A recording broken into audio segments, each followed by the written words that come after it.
The city sinks into total chaos. Breakup King believes that the world is a mess and bonds are broken. But no fear, because the Kizuna 5 are here. These rangers straight up tell the Breakup King that it's time to end this. Summoning their beast crew, they hop on their rides, Kizuna Beasts. Using Bond Merger, Frino links up with Unicorn, Love Mariner, Promise Striker, and Truststorm. This whole thing is all about building tomorrow with strong bonds. And just like that, they fuse into Maximum Kizuna Kaiser, the final fusion of the beast. Grabbing the Great Bond Sword, Kizuna Kaiser charges head-on and shatters the Shredskill's Cosmic Fortress. Dodging like a pro, and one swing does the trick, and the skull is shattered. However, Shredskull's counterattack breaks Kizuna Kaiser's leg. Things are looking bad, so they all agree on letting Red handle this solo. Afterward, Red comes forth to the Breakup King, who roasts him for debating over the power of bonds by coming here all by himself. Without thinking twice, Red fires back to clear his confusion that he got friends and wishes of the lot who have faith in bonds. Right then, these two face off, starting with a hardcore punch. But Breakup King's counterattack shatters Red's helmet. But he hasn't given up yet. Red is dead set on protecting the bonds of this world. Thus, Red's gut-wrenching punch blows up Breakup King and Shredskull explodes. With the mission reaching the climax, Red's last pinch of strength gets wasted over the likes of Breakup King, and he falls through the sky. While other Rangers are freaking out, Red accepts this reality of sharing hope with others, although he wishes he had stayed on their side even more. Teleported to somewhere unknown, he's not falling anymore but smacks his head on a rock. He has no clue where he is. 6 months later, a giant robot, Golem, goes full-on berserk on a couple of useless adventurers. Indra Arvoin is tired of testing these hopeless adventurers who aren't up to the mark. Just as the dude trashes this fallen aristocrat, she asks Golem to discard them outside. After that, Indra turns to her father's massive portrait, vowing to reclaim their sport as royal scepter. Just then, her butler, Poseidon, mentions a new adventurer who sparked crazy fame in the last 6 months. Suddenly, someone bursts in through the window, knocking Indra away to alert the people about the Golem on the loose. Indra spills that Golem is her test dummy. Even surprised, the cloaked guy keeps fighting. Blocking the punch, the cloak guy ditches the cloak, and it turns out to be Red, shoving Bond plate in his bracelet, striking a couple of cool poses, and there he transforms with Bond armor. Shouting his name, Kizuna Red, this dude drops his flashy intro with a red smoke blast. Indra's jaw drops to the floor, with eyes bulging out in shock to see this man doing it all with no mana or any magic. Telling herself to keep it cool and analyze this whole thing, Red blasts Golem with one final blow with a burning Kizuna punch. Indra is still pretty clueless. Meanwhile, Red, back to normal, asks if he passed the test. Completely speechless, Indra gives a flat yes. Dropping his intro, Asagaki Togo says everyone calls him Red, to which Indra could tell it all by his dressing choice. Then, Indra introduces herself and her butler, Poseidon. Later on, Indra can't digest the fact that Asagaki is from another world, which is really rare. His weird powers do fit the otherworld theory, but she is skeptical. She also mentions having documentation on otherworld people, including their hero who sealed the Demon Queen was one. Setting that aside, Indra asks his reasons for such a flashy outfit. Taking a look back at his Kizuna team days, he recalls the kids loving this outfit as bright red looks really cool. Getting down to business, she drops his first task to collect mana metal from Wakenark ruins. Poseidon explains that it's new ore flowing underground, which bursts out when crystallized by a strange power that Indra wants to study. Indra says that it's her family's duty as archmages to figure out stuff that could be of use in magic, which is important for the royal family. Red asks if she protects the bond between people and magic. She says yes, and that's what Red needs to hear as he jumps out of the window. Indra rushes after him, while Red gets into gear and pulls out his turbo huddle. Indra tells this guy to stop manifesting his weird gadgets. Suddenly, Red pulls her by the waist and takes her on a flying trip to the Wakenark ruins. Upon arrival, Red feels glad to have no monster traffic on his way here.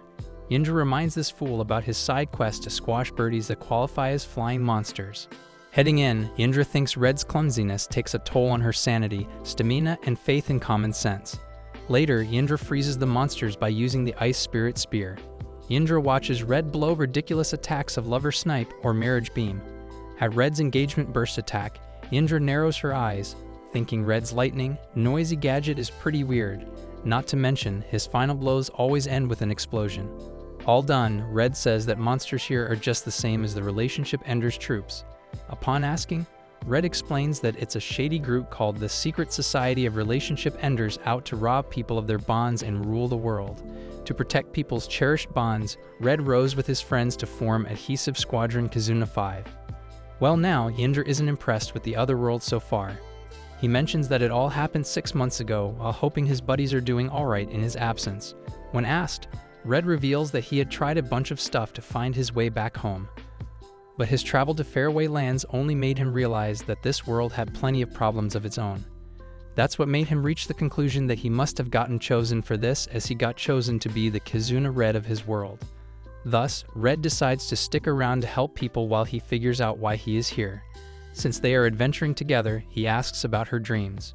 Whining for a bit, she reveals her goals to restore her family's status as the royal scepter, the mages who oversees sorceress study for the royal family. She explains the Arvoin family has always studied magic to help the kingdom's people. Proud of it all changed 10 years ago when her father, the former head, lost his scepter position in a battle, and was later expelled from the capital. While the current scepter holds magic for the order of knights and aristocracy, he molds this power as a tool for war, so she would do all it takes to overthrow him and bring peace to the world. She tells him to laugh if he wants to. But Red, totally passionate, grabs her hands to tell how he loves her big dreams of making people happy with magic. Yindra blushes at the part of love, but quickly realizes that he just supports her goals. Then she notices a pile of bones. Red calls for Yindra to see this mountain of mana metal. Yindra feels something's off, as mana metal usually looks like a frozen fountain, but this is like someone just dumped it here. Suddenly, a creepy monster attacks Yindra, but Red shoves her out of the way and gets slammed into the wall. Bleeding from his head, Yindra believes it's the Remains dragon, gathering mana metal and killing adventurers. Yindra tries stopping Red, but he claims that protecting her dream is his mission now, and he transforms with a smoke blast, knocking Yindra back, so she asks him to check nearby in case he kills someone. Moving on, he bets that his secret weapon of bonds might help them out, and Yindra is down for anything now. He believes their shared dreams can shake the future, calling for Kizuna Kaiser's formation, making Yindra super awkward inside. He explains that it's a miraculous bond that creates their ultimate weapon, which is now taking serious hits from the monster. Short on people, the weapon isn't working 100%. Yindra is losing hope, but Red pulls her in to strengthen their bonds to fight through this. Just like that, he uses Kizuna Blaster to end the monster's chapter. Later on, Yindra decides to become an adventurer to study Red's power up close and create a new magic to send him home, which might earn her the spot of the scepter. When blushing, she asks to join his party. Red gets all emotional, thinking she is the only one offering to help him get home. Now, Yindra studies Red's weird transformation, noticing no real difference in his makeup compared to this world. With no mana, she plans a blood test for her mana research. Red turns pale and sweats bullets. While these two argue like a married couple, some random dudes watch this awkward fuss, asking them to do this all at home. At the guild, Yindra finally becomes an adventurer and gets her status tag, which tracks her skills and stats. The guild's guy expects no less from Arvoin's hair than to have magic and intelligence as high as it gets. Red, seeing her archmage status, knows she is far stronger than just a mage and will become the royal scepter. Red remembers her cool ice magic, figuring she is smart, strong, and a hard worker as well. Yindra takes notice of her hype man but asks for his stats to help her analyze it better. Opening his tag, her eyes go wide in shock. Yindra can't believe what she is witnessing. With his punching and kicking listed separately, she notices no skills, levels, or offensive power summary. The weird stats are spinning her mind crazy. To learn Kizuna Red's secrets, the special DVD reveals that Asagaki, the fifth member, loves forging bonds and eats a ton. Transforming into bond armor, he becomes the warrior of strong friendship and fights relationship enders as Kizuna Red. His cooperation caliber slices through 10 centimeters of steel, while his burning Kizuna punch has a temperature of 60,000 degrees. All about helping others, forging bonds, and destroying evil, Yindra is at her wit's end. She regards this info to be utterly useless, and the names are tacky. Not to mention, this whole thing is in a different format. Suddenly, those useless adventurers show up, wondering why a washed-up noble is around. Yindra doesn't recognize them, but they lash out and give their intro as Zatsu and Lane. Golan's story does ring a bell. but Yindra refuses to remember all the ones she rejects, considering Red made quite an impression. They advise Red to ditch this woman. He stands up for Yindra, who is cooking up new magic to send him home, and calls her nice. Zatsu doubts her adventurer status, calling her the daughter of a coward mage, haughty, who lost his scepter position in a battle and ran away. Hearing that trash, her dad's words echo that archmages, with or without position, must do their duty to guide people's hearts. The jerks laugh at her, but she smites at the third-rate adventuring idiots not to disrespect her dad like that. Things got heated, but Red jumped in to cool it all, saying the brawls do build bonds. He proposes a quest to take down a mystery monster in Gomin Caverns. For Yindra's reward, she would like an apology to her father, and if she loses, she is down to do whatever they want. After agreeing, Zatsu and Lane sneakily smirk for knowing every inch of this dungeon, which is practically their home turf. Not to mention, they already plan to do all sorts of lewd stuff with her melons. Yindra realizes they knew the caverns. Now the match begins with Yindra's team going all out, while Zane's team tries ditching the Minotaurs. Upon witnessing Red's explosive transformation, Zatsu and Lane are mind-blown. Unfortunately, the Minotaurs hear this ruckus and rush to squash humans. While Yindra starts with water magic, Red jumps high to blow with Kizuna Turbo Kick and slams all the Minotaurs away. Red claims to be expert at kicking the butts of lots of enemies at once. Thus, Yindra pitches the idea of using his ultimate weapon, which incinerates the dragon and will surely defeat the cow. Whipping out Maximum Kizuna Kaiser, this giant gets stuck in the cave, and now panics. This leaves them no option but to hop out of it. But Yindra notices quite a few were crushed, so it worked out. Focusing on Yindra, Zatsu almost dies at the hands of Minotaurs, but Yindra blows it away and saves his bum. When asked, she spills that the likes of those who ridiculed her father deserved no mercy, but her father kept studying magic to help others despite his ordeal. She believes that if anyone is on her watch as a mage, then it's a shame and would dishonor their duty. Also, she won't let the scums die that easily without an apology. Zat and Lane think Yinda is nothing special, but Red regards her as an intimidating beauty. Red's comment surprises Yindra and blushes her. This sparks an awkward, flirty vibe. Zatsu asks those two to cut it out and pay attention. Just then, the mystery monster rolls in, looking for his treasure. None of them has seen this bizarre creature like ever, and this even scares away Minotaurs. Right then, Red covers Yindra, revealing that he's getting the vibe of an enemy general from this dude. Those cocky brats, Zatsu and Lane, went all in, thinking they would win. One swing and their weapons were shattered. Red jumps in, trying to punch the monster's chest, but it's like hitting a ton of bricks. This reminds him of Breakup King, Rejectiondra's force field in a romantic ice age. When nothing works against her, Blue is on her knees. She reveals that pigs who stuff themselves out at a buffet are a total red flag. He mentions being not into women and can't even split the bill. She reminds the dude he picked her up, but the bonding stuff is pretty ridiculous itself, so she decides to freeze the world. However, Red shows up in time to buy Blue some time until he keeps her busy. He reminds Blue that persistence is his weapon, so he better not stop thinking, as he has faith in him. Red's talk no jutsu works, and Blue rises up, believing that a stronger bond might make amends. Out of nowhere, Yindra pops in, telling the dummy to focus on the real enemy. Red tells the tale of Victory Kizuna Buster, bestowed with the highest firepower, who blasted away the enemy into bits. He regards their team's bonding as the means of powering up the attack. At times like this, Red calls for Zatsu and Lane's help. Yindra bets that they won't be up to it. Zatsu is only sad about not winning the quest, but he is down to bond. With Yindra's consent, he decides to score the win by calling for Victory Kizune Burst.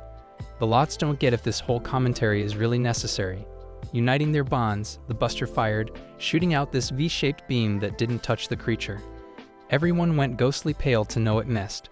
Red called it a misfire, blaming the malice in their hearts for each other messing up the bond energy, splitting the beam in two. Yindra trashes Red's whole useless bond system.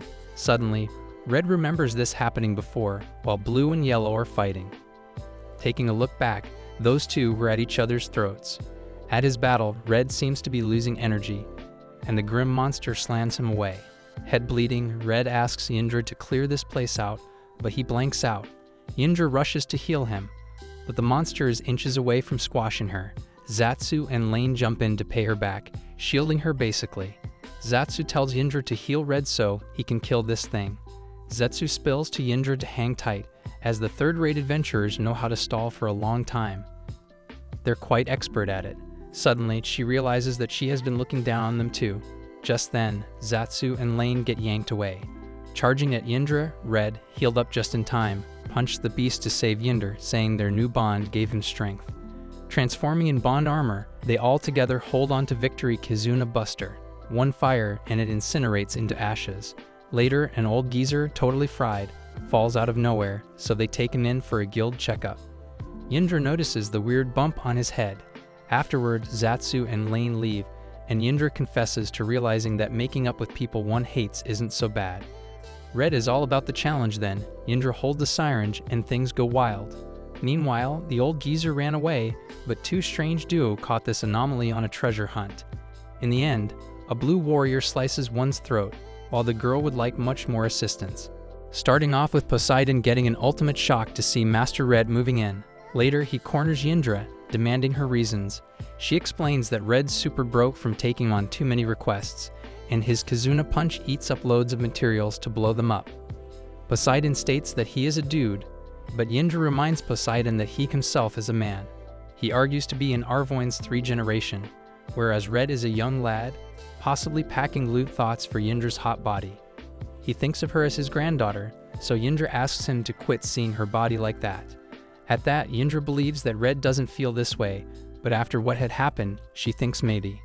Freaking out, Poseidon rushes out to deal with Red. Screaming like a hyena, Yindra rushes to check them, but she gets sucked into it. While they are fighting, the doorbell keeps ringing until Princess Teltina with a blue warrior steps in to witness such early morning drama, especially the part where Yindra's on top of Red. Afterward, Teltina Avalust, the third princess of the Avalust Empire, and her attendant hero, Logi Mist, meet up with Yindra and Red. Mist is ready to cut them down because those two let Teltina see their morning passion. Yindra reminds this mister that they broke into her house. Right then, Teltina, like an angel, talks to Mist to be kinder and more understanding. Moreover, Mist knows Teltina requires love, and he claims to become a hero who can slay the Demon Queen. Red finds this duo a little weird. Getting down to business, Teltina shows them a weird bug in a container that won't mind getting analyzed here to add to their collection. Red realizes the weird bug is that old geezer's pimple. Yindra remembers that guy went missing from the guild. Teltina claims to have taken care of him, so he is fine. She is shocked to hear that they defeated the monster. Suddenly, Red blurts out their victory tale, powered up by their bonds, and they shoot with Victory Kizuna Burst. While Teltina is puzzled, Yindra shakes up Red like a soda, telling him to shut up because this explanation would take forever. As such, Teltina feels bad for not noticing the Arvoin family's exceptional talent. Teltina figures Yindra might crack the mystery of the mana seeds that corrupt the minds of the host by boosting their mana. Not to mention, this privileged spell makes them live by their desires. Like a greedy dude would be turning everything into gold with a transmutation spell, or someone obsessed with protecting their treasure might build a massive 30,000 meter barrier. Basically, with no training, these crazy bugs do wonder, which Yindra thinks that it sounds cool. And just like that, Teltina drops the truth that the seeds grow, and soon, the mana takes over the host body, turning them into mana beasts. Yindra points out that the family should ban them all, but that's complicated. Teltina says that Shava Scepter, the royal archmage, might be the one behind the mana seeds mystery. Telton warns that Shaha has the royal backup, while she might get eliminated for sneaking in. She believes that nobles and their use of the privileged spell are hurting people. Without wasting another breath, Telton demands Arvoin's hair, Yindra, to help in cracking it. Telton wishes to do her duties as the third princess, even if it bothers the rest of the family. Boiling off fumes, Mist is fuming at the thought of letting a mere newbie join this course. While he is enraged, Teltina mentions him being a legendary adventurer and a high country hunter. Known to be the solitary sword friend, Mist challenges him to a strength test. They head outside for the showdown. Going one-on-one, Teltina adds that Mist is wielding the holy sword, which belongs to the hero that sealed the Demon Queen. Holding the divine treasure, Mist is the strongest swordsman around, unbeatable in this whole world. Yindra thinks that maybe her otherworldly dummy might have a shot. Besides them, Mist lays out that in case he wins, Red better disappear. Promising the clingy dude, Red transforms right away. Red's big, flashy transformation leaves Mist completely unfazed. Indra is surprised that she is not even a little shaken by his poses. However, Teltina is totally charmed by Red's moves, asking Indra what sort of sorcery is this. The battle begins, and Red has already sensed Mist's vigor to be similar to energy generals. Even Mist notices Red might not be so average after all, so he upgrades his sword level to second holy sword, Dragrath. Seeing Mist's power up, Red calls for Kizuna beasts to go all out in case of forging new bonds. Mist is completely stunned to spot 5 giant golems going into fusion. Red calls it Kizuna Kaiser, and his jaw drops, with no means to tell what's he looking at. Having Indra and Teltina on board, Red believes he has done a bit too much. Indra had no idea Teltina joined in. Upon asking, Red explains that they forced a bond after learning about their intro and what they are after. Indra thinks Red's bond requirements are pretty low. Teltina is waving at Mist from Kaiser, boiling rage in Mist for taking his princess as hostage. Jumping high, he strikes Kaiser's chest with a flaming sword. Kaiser loses balance, and Red knows it's tough to hit someone so little. Indra bets that the Kaiser thing is turning out to be pretty useless. Meanwhile, Red notices Mist's bond with Teltina, and he desires to join them even more. Now, wielding the Great Bond Sword, Mist isn't so sure this huge weapon will do the trick for Red. However, Red is a big fan of it, regardless. Instead of attacking, he uses the sword as a fan, sending Mist flying into the sky. Still can't stand Red. Teltina convinces Mist that he needs to honor his promise after Red wins fair and square.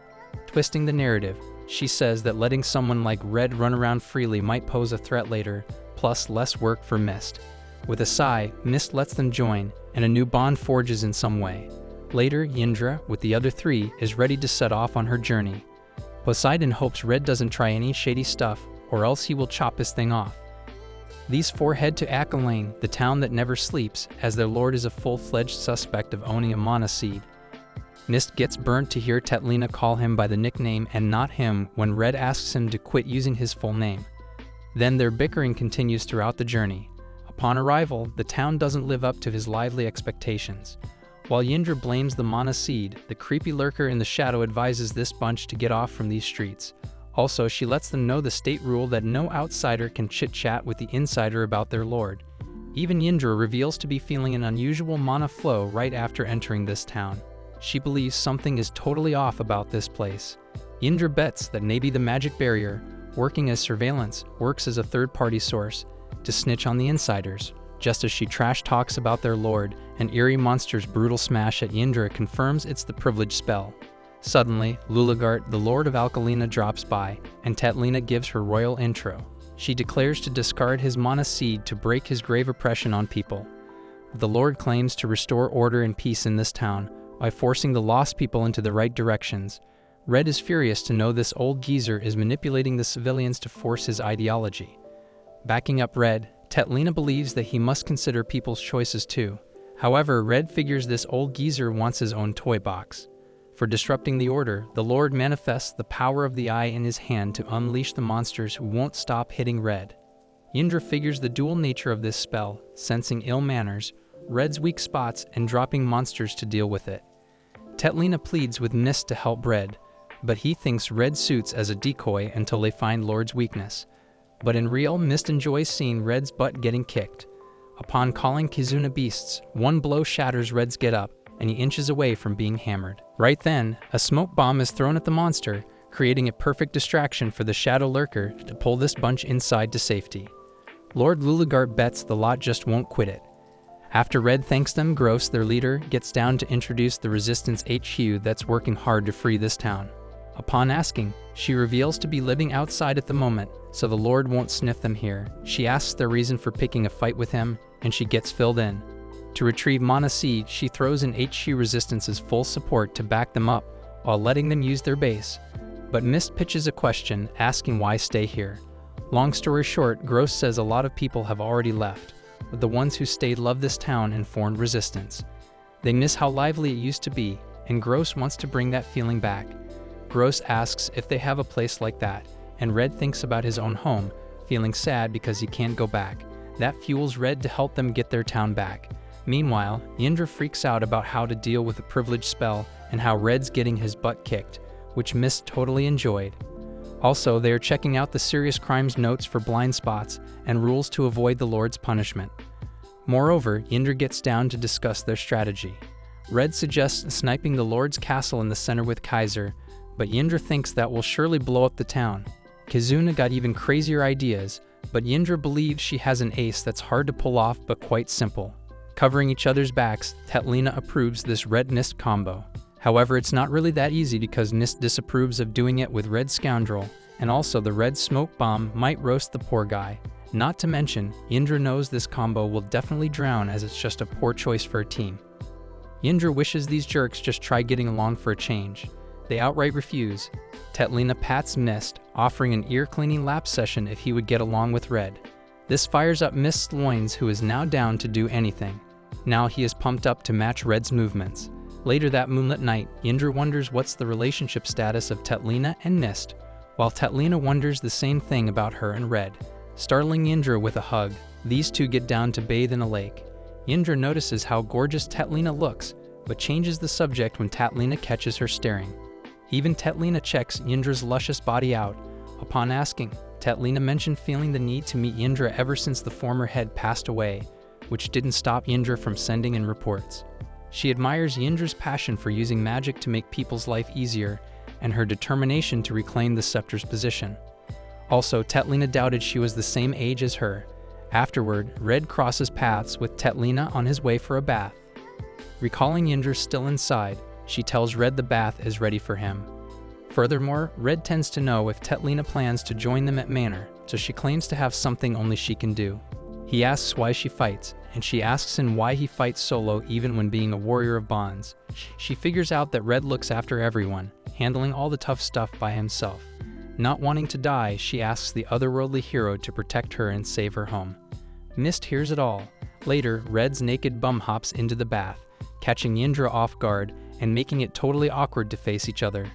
Meanwhile, Mist can't stand Red making Tatlina smile like that when he can't. Stealing his bracelet, Mist wants to be the only hero Tatlina relies on. The next day at Akalina's manor, Tatlina and Indra count on Red.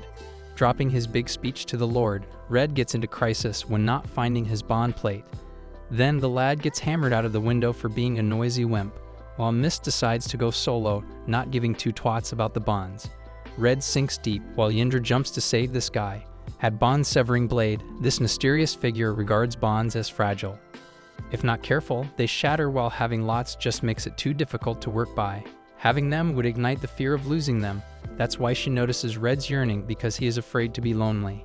She always had the knack of seeing right through Red and making him speechless. Finally opening his eyes, Red throws up water and instantly thanks Indra for rescuing him. But something's off about her. Turns out her healing magic was spot on, but she had trouble kickstarting his breathing, so she implies losing her first time smooch with him. However, Red is a brain rot to even understand what she means. Meanwhile, Tatlina calls for a retreat, but Mist says that there's no need for that because he is her hero. Thus he wields the fourth holy sword, Sloth Gnome, then fifth Glut Sylph, then third Envendine. Charging with both offense and defense, this dude single-handedly slaughtered the beasts, while tackling them even in the blind spots. The Lord acknowledges Mist, the hero of the holy sword, who appears once in 1,000 years. Taking a look back 2 years ago, Tatlina, upon realizing his incredible adventurer status even with low mana, offered him to wield the holy sword. Turns out his lack of mana suits this divine treasure cooked up by mixing 7 elemental spirits. Ignoring his whiny remarks, Tatlina asks if Mist would like to help her save the world. However, he raises the question of why he would go to such lengths to save those who cast him out for having low mana, so he resorts to needing himself only to survive. But Tatlina embraces him, considering it's inevitable to feel this way. She notices Mist's yearning to be accepted. Thus, she lets him know that she would accept all of his bitter sides to stick by him forever if he becomes the hero. Keeping in mind how Tatlina rescued him from pitch-black loneliness, Mist swears to hunt every last mana seed. Swinging the second holy sword, Dragrath, the lad burns the monsters into crisps. Applauds for the hero, but Lord points out Mist's missing the smaller details like his lady being in danger. Panis rises, he jumps to shield Tatlina, while the monsters smash their rods on Mist's back to crush them. The top dog here lets them know that they will pay for distributing his heart's order. With his ego crushed, Mist assures he will look for an opening, so she can run, but she assures Mist that their comrades are on their way. That catches him off guard. Right then, Red slams the creepy freaks by kicking their butts out of the way, apologizing for running late.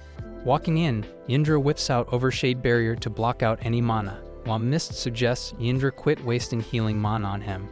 About to collapse, Red holds the guy, but Mist shoves him away and drops Red's bond plate. Totally dumbfounded, Red eagerly asks if Mist tries to transform into Kizuna Red. He knows no man could resist this charm, but Teltina sees through Mist, who claims to develop the fear of losing his hero position to Red. Apparently, this otherworldly hero with passionate bonds also lacks mana and can totally replace him, so he tried to cut him from the picture. Yindra's hold on the barrier gets weaker, while Tetlina relates to Mist's feelings. Even without a warrior by her side, being low in the royal family, she still had reasons to save the world. After thorough research, she finally finds her hero Mist, so she asks him never to think she would abandon him. Right then, Red quotes that bonds are like blades, as testing them only makes them stronger. Without further ado, Red passionately asks Mist if he wants to bond. Mist turns him down, saying that his hot-blooded, hideous face disgusts him, but he tells the dude to back him up so they can get it over with. This fires up Red, who transforms to defend Mist's back, and together they smash the Lord's Order with the power of bonds. However, Mist denies having any part of it. Suddenly, the mana seeds go berserk, expanding through the walls as everyone rushes out. Growing in town size, this ball of trouble can easily crush this town to bits.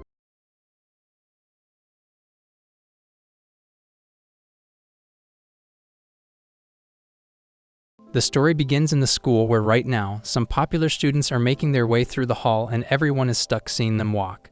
They are so popular that no one dares to approach them directly, and the ones they are seen talking with are considered very lucky. So they are the celebrities of the school despite being the students.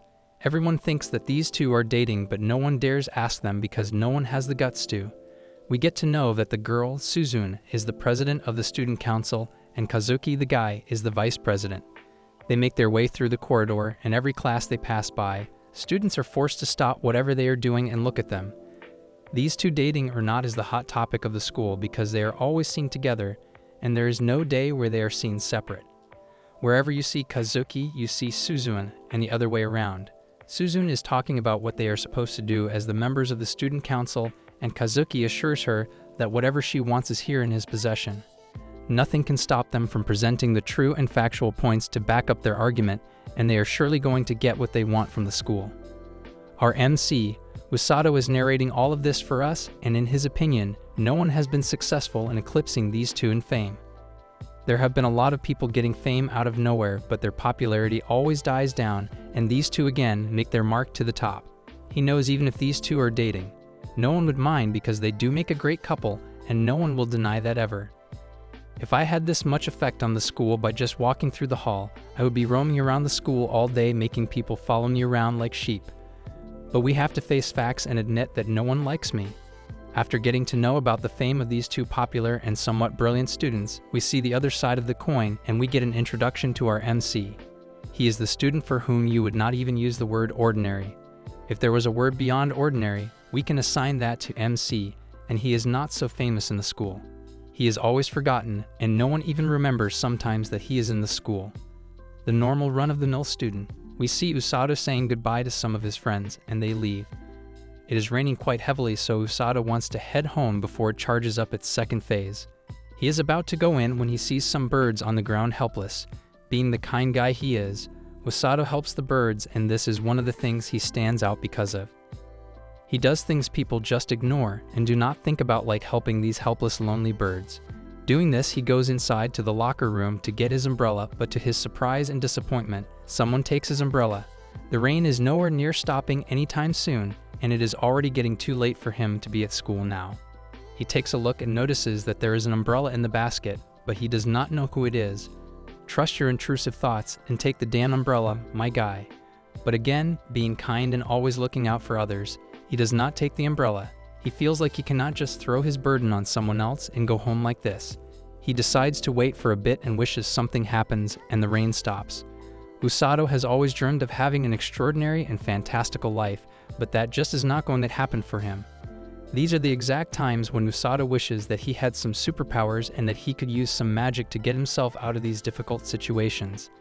After waiting a while, the rain does not stop, and now the time comes when Usato must freak out observing the situation he finds himself in. He must go home now, but the rain is stronger than before, and he cannot go home without risking getting sick. He is looking at the sky, hoping the rain will stop, when Suzune comes up to him, asking if he has a good reason to be at the school at this hour. He explains his reasoning, but Suzune knows he has not gone home because he does not have an umbrella on him. Usato knows this as the popular girl in the school, and just talking to her is enough honor for him. She reminds him though that staying late is not endorsed, and he would have to leave soon as is written in the rules of the school. Usato does know the rules, but he also does not want to annoy Suzune, so he wants to get out of her hair as quickly as possible. He lets her know that he can go home like this, and he is about to leave when Kazuki comes up and stops him on his way. He knows Usato somehow, and he tells him that if he does not have an umbrella, he can borrow it for today and return it tomorrow. The thing that shocks Usato though is that this famous student knows his name and he is acting friendly with him. Seeing his confused face, Kazuki knows what Usato is trying to figure out, so he helps him. He tells Usato that he is from his class, and that is how he knows his name. Suddenly it hit Usato that yes, this guy sure was from his class, but still, his offering his umbrella to him is something he expected the very last thing from this guy. He accepts the umbrella and thanks him with a formal tone, but Kazuki wants him to be cool and easy as they are class fellows. Usato loves and is confused about the way he is getting talked to. Kazuki wonders what should he call Usato, from his first name or the last. Usato returns the favor, telling him that Usato is fine if he wants to call him that. Kazuki tells Usato that they should walk home together if only they are the ones left in the school. Suzune also gets into this friendly interaction and lets Usato know that they should walk home together, as it is almost fate that brings them together like this. She would also want to call him Usato if he does not mind. Well girl, take a look at his face and guess if he minds or not. It is like asking if you want the best ice cream or not. Yes, I do. Make it double if possible. They start their journey home together, and the first thing that Usato shares with them is that he finds it very surprising that Kazuki would be this friendly. Kazuki finds this interesting and asks why he thought that. Usato knows they are very popular, and the way they are talked about in the school, anyone in their shoes would have had their egos shot to the roof. The thing that surprises him even more is the way Suzune interacts with him. He thought that she would be the hardest to approach, but she feels very chill and easygoing. Suzune hears this for the first time, but Kazuki agrees with Usato. He knows that Suzune is at the top of her class in literally everything. And the plus point is that she is beautiful inside and out. She sure finds this undermining in some way, but Kazuki tells her that she always gives herself less credit than she deserves. This thought of them being very unapproachable does make Kazuki and Suzune a little amazed, but they are not hearing these things the first time. Usato is just spewing out his thoughts and curiosity, and asks them if they are dating or not. This stops both of them on the spot, and with a huge confused tone, they ask him why he thinks that. Why are these popular and overpowered characters this dense? He notices that he just stepped on something very personal that he should not have, and tells them that he heard it in the school because this is what everybody talks about. Kazuki and Suzune let him know that they are not dating. The reason they are always together is because they are the members of the student council, that is all. Well, this disappoints Usato, but he figured this would be the case. Suzune sure took his question as a compliment though, because this is a lot better than talking behind their backs and assuming things that are not close to being true. They continue their way back home, but this time, Suzune has something she wants to ask Usato. She wants to know if he has thought about what he is going to do after he gets out of school. Usato is a little surprised by this question, but he has not thought about it. Kazuki points out that she asked the same question to him as well a little while ago. Suzune shares that she is interested in getting to know other people's plans for life after school because she has no idea. Every goal she sets, she achieves it in no time, and this leaves her very confused about her life after graduation. This concerns Kazuki because he never thought that of all people, Suzune would be the one confused about this thing. Usato is forced to wonder if this is how competent people think about their lives. Suzune adds that she finds this life very boring, and sometimes she feels like she does not belong here. Usato and Suzune are not alike, but for some reason, Usato understands what she meant by this. He knows that exact feeling she feels. They are walking when Kazuki stops and looks confused. Usato asks him if something is wrong, and he asks Usato if he also hears that.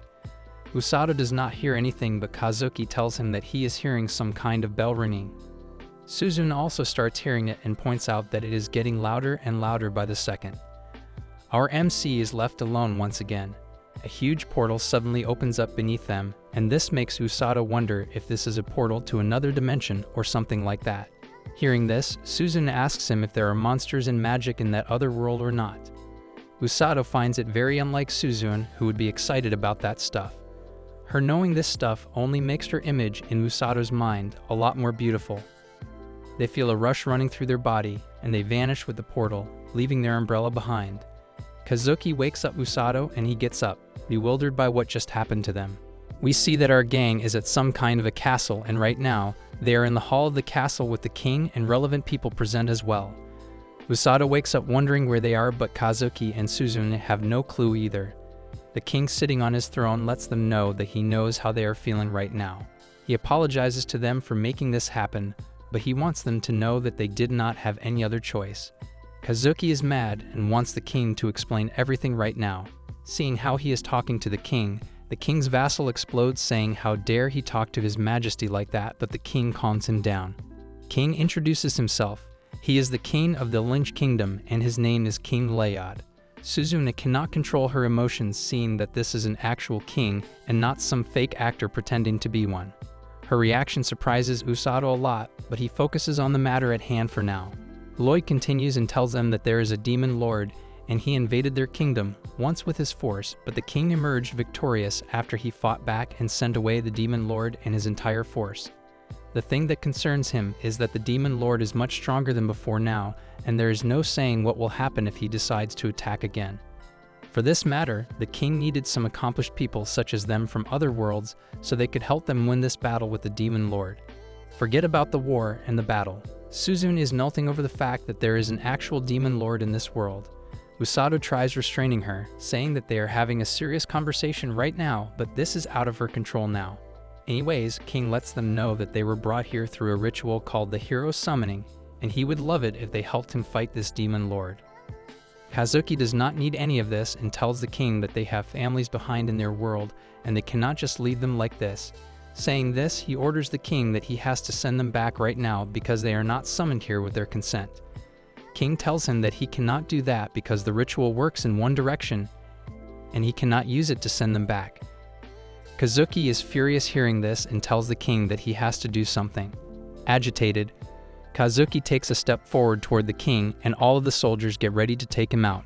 Usato gets up and appreciates his anger for them, but he wants Kazuki to know that starting a fight here is not a solution.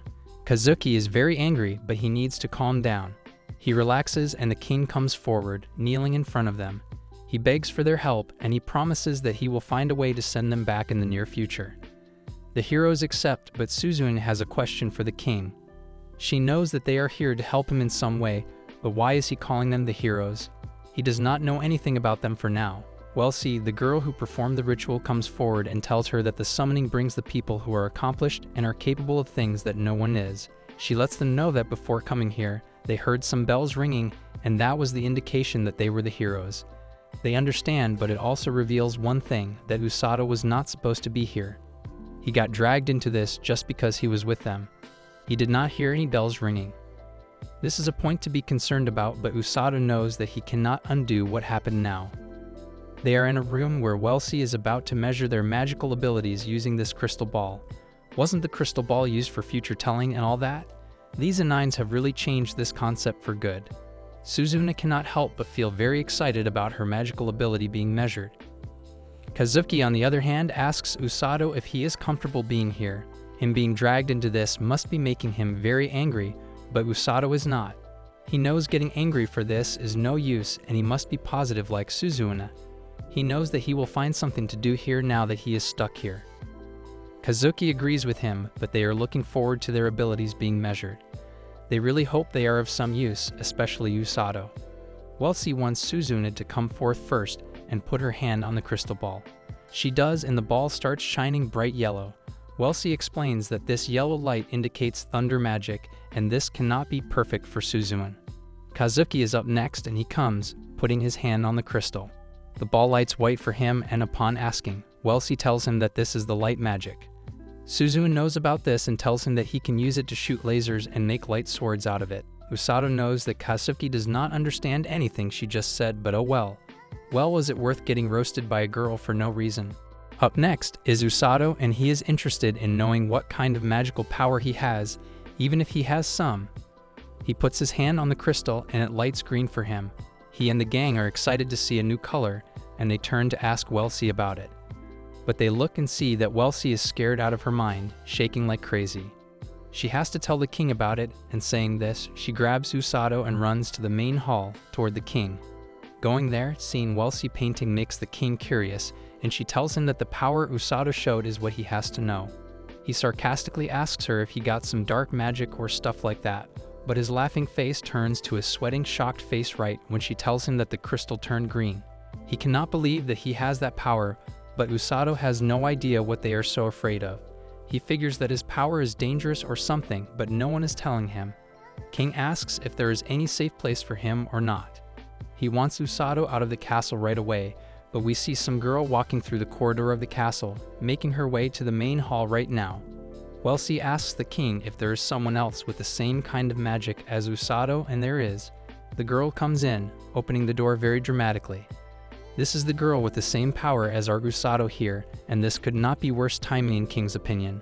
She comes in and then King looks really terrified of her being here.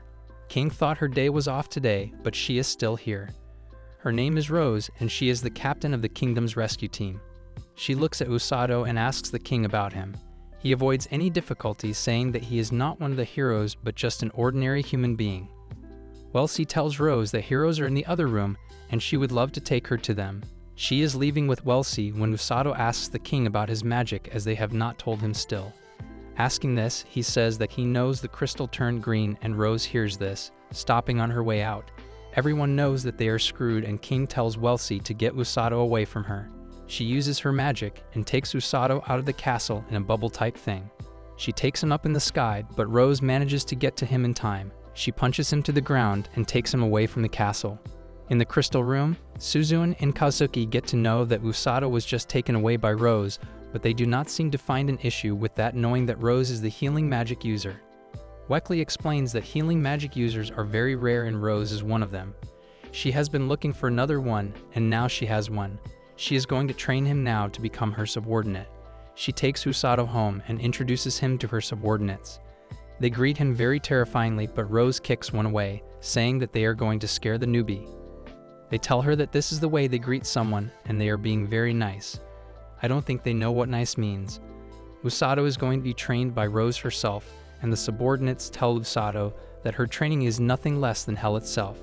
He goes to the room to sleep, as this is his home.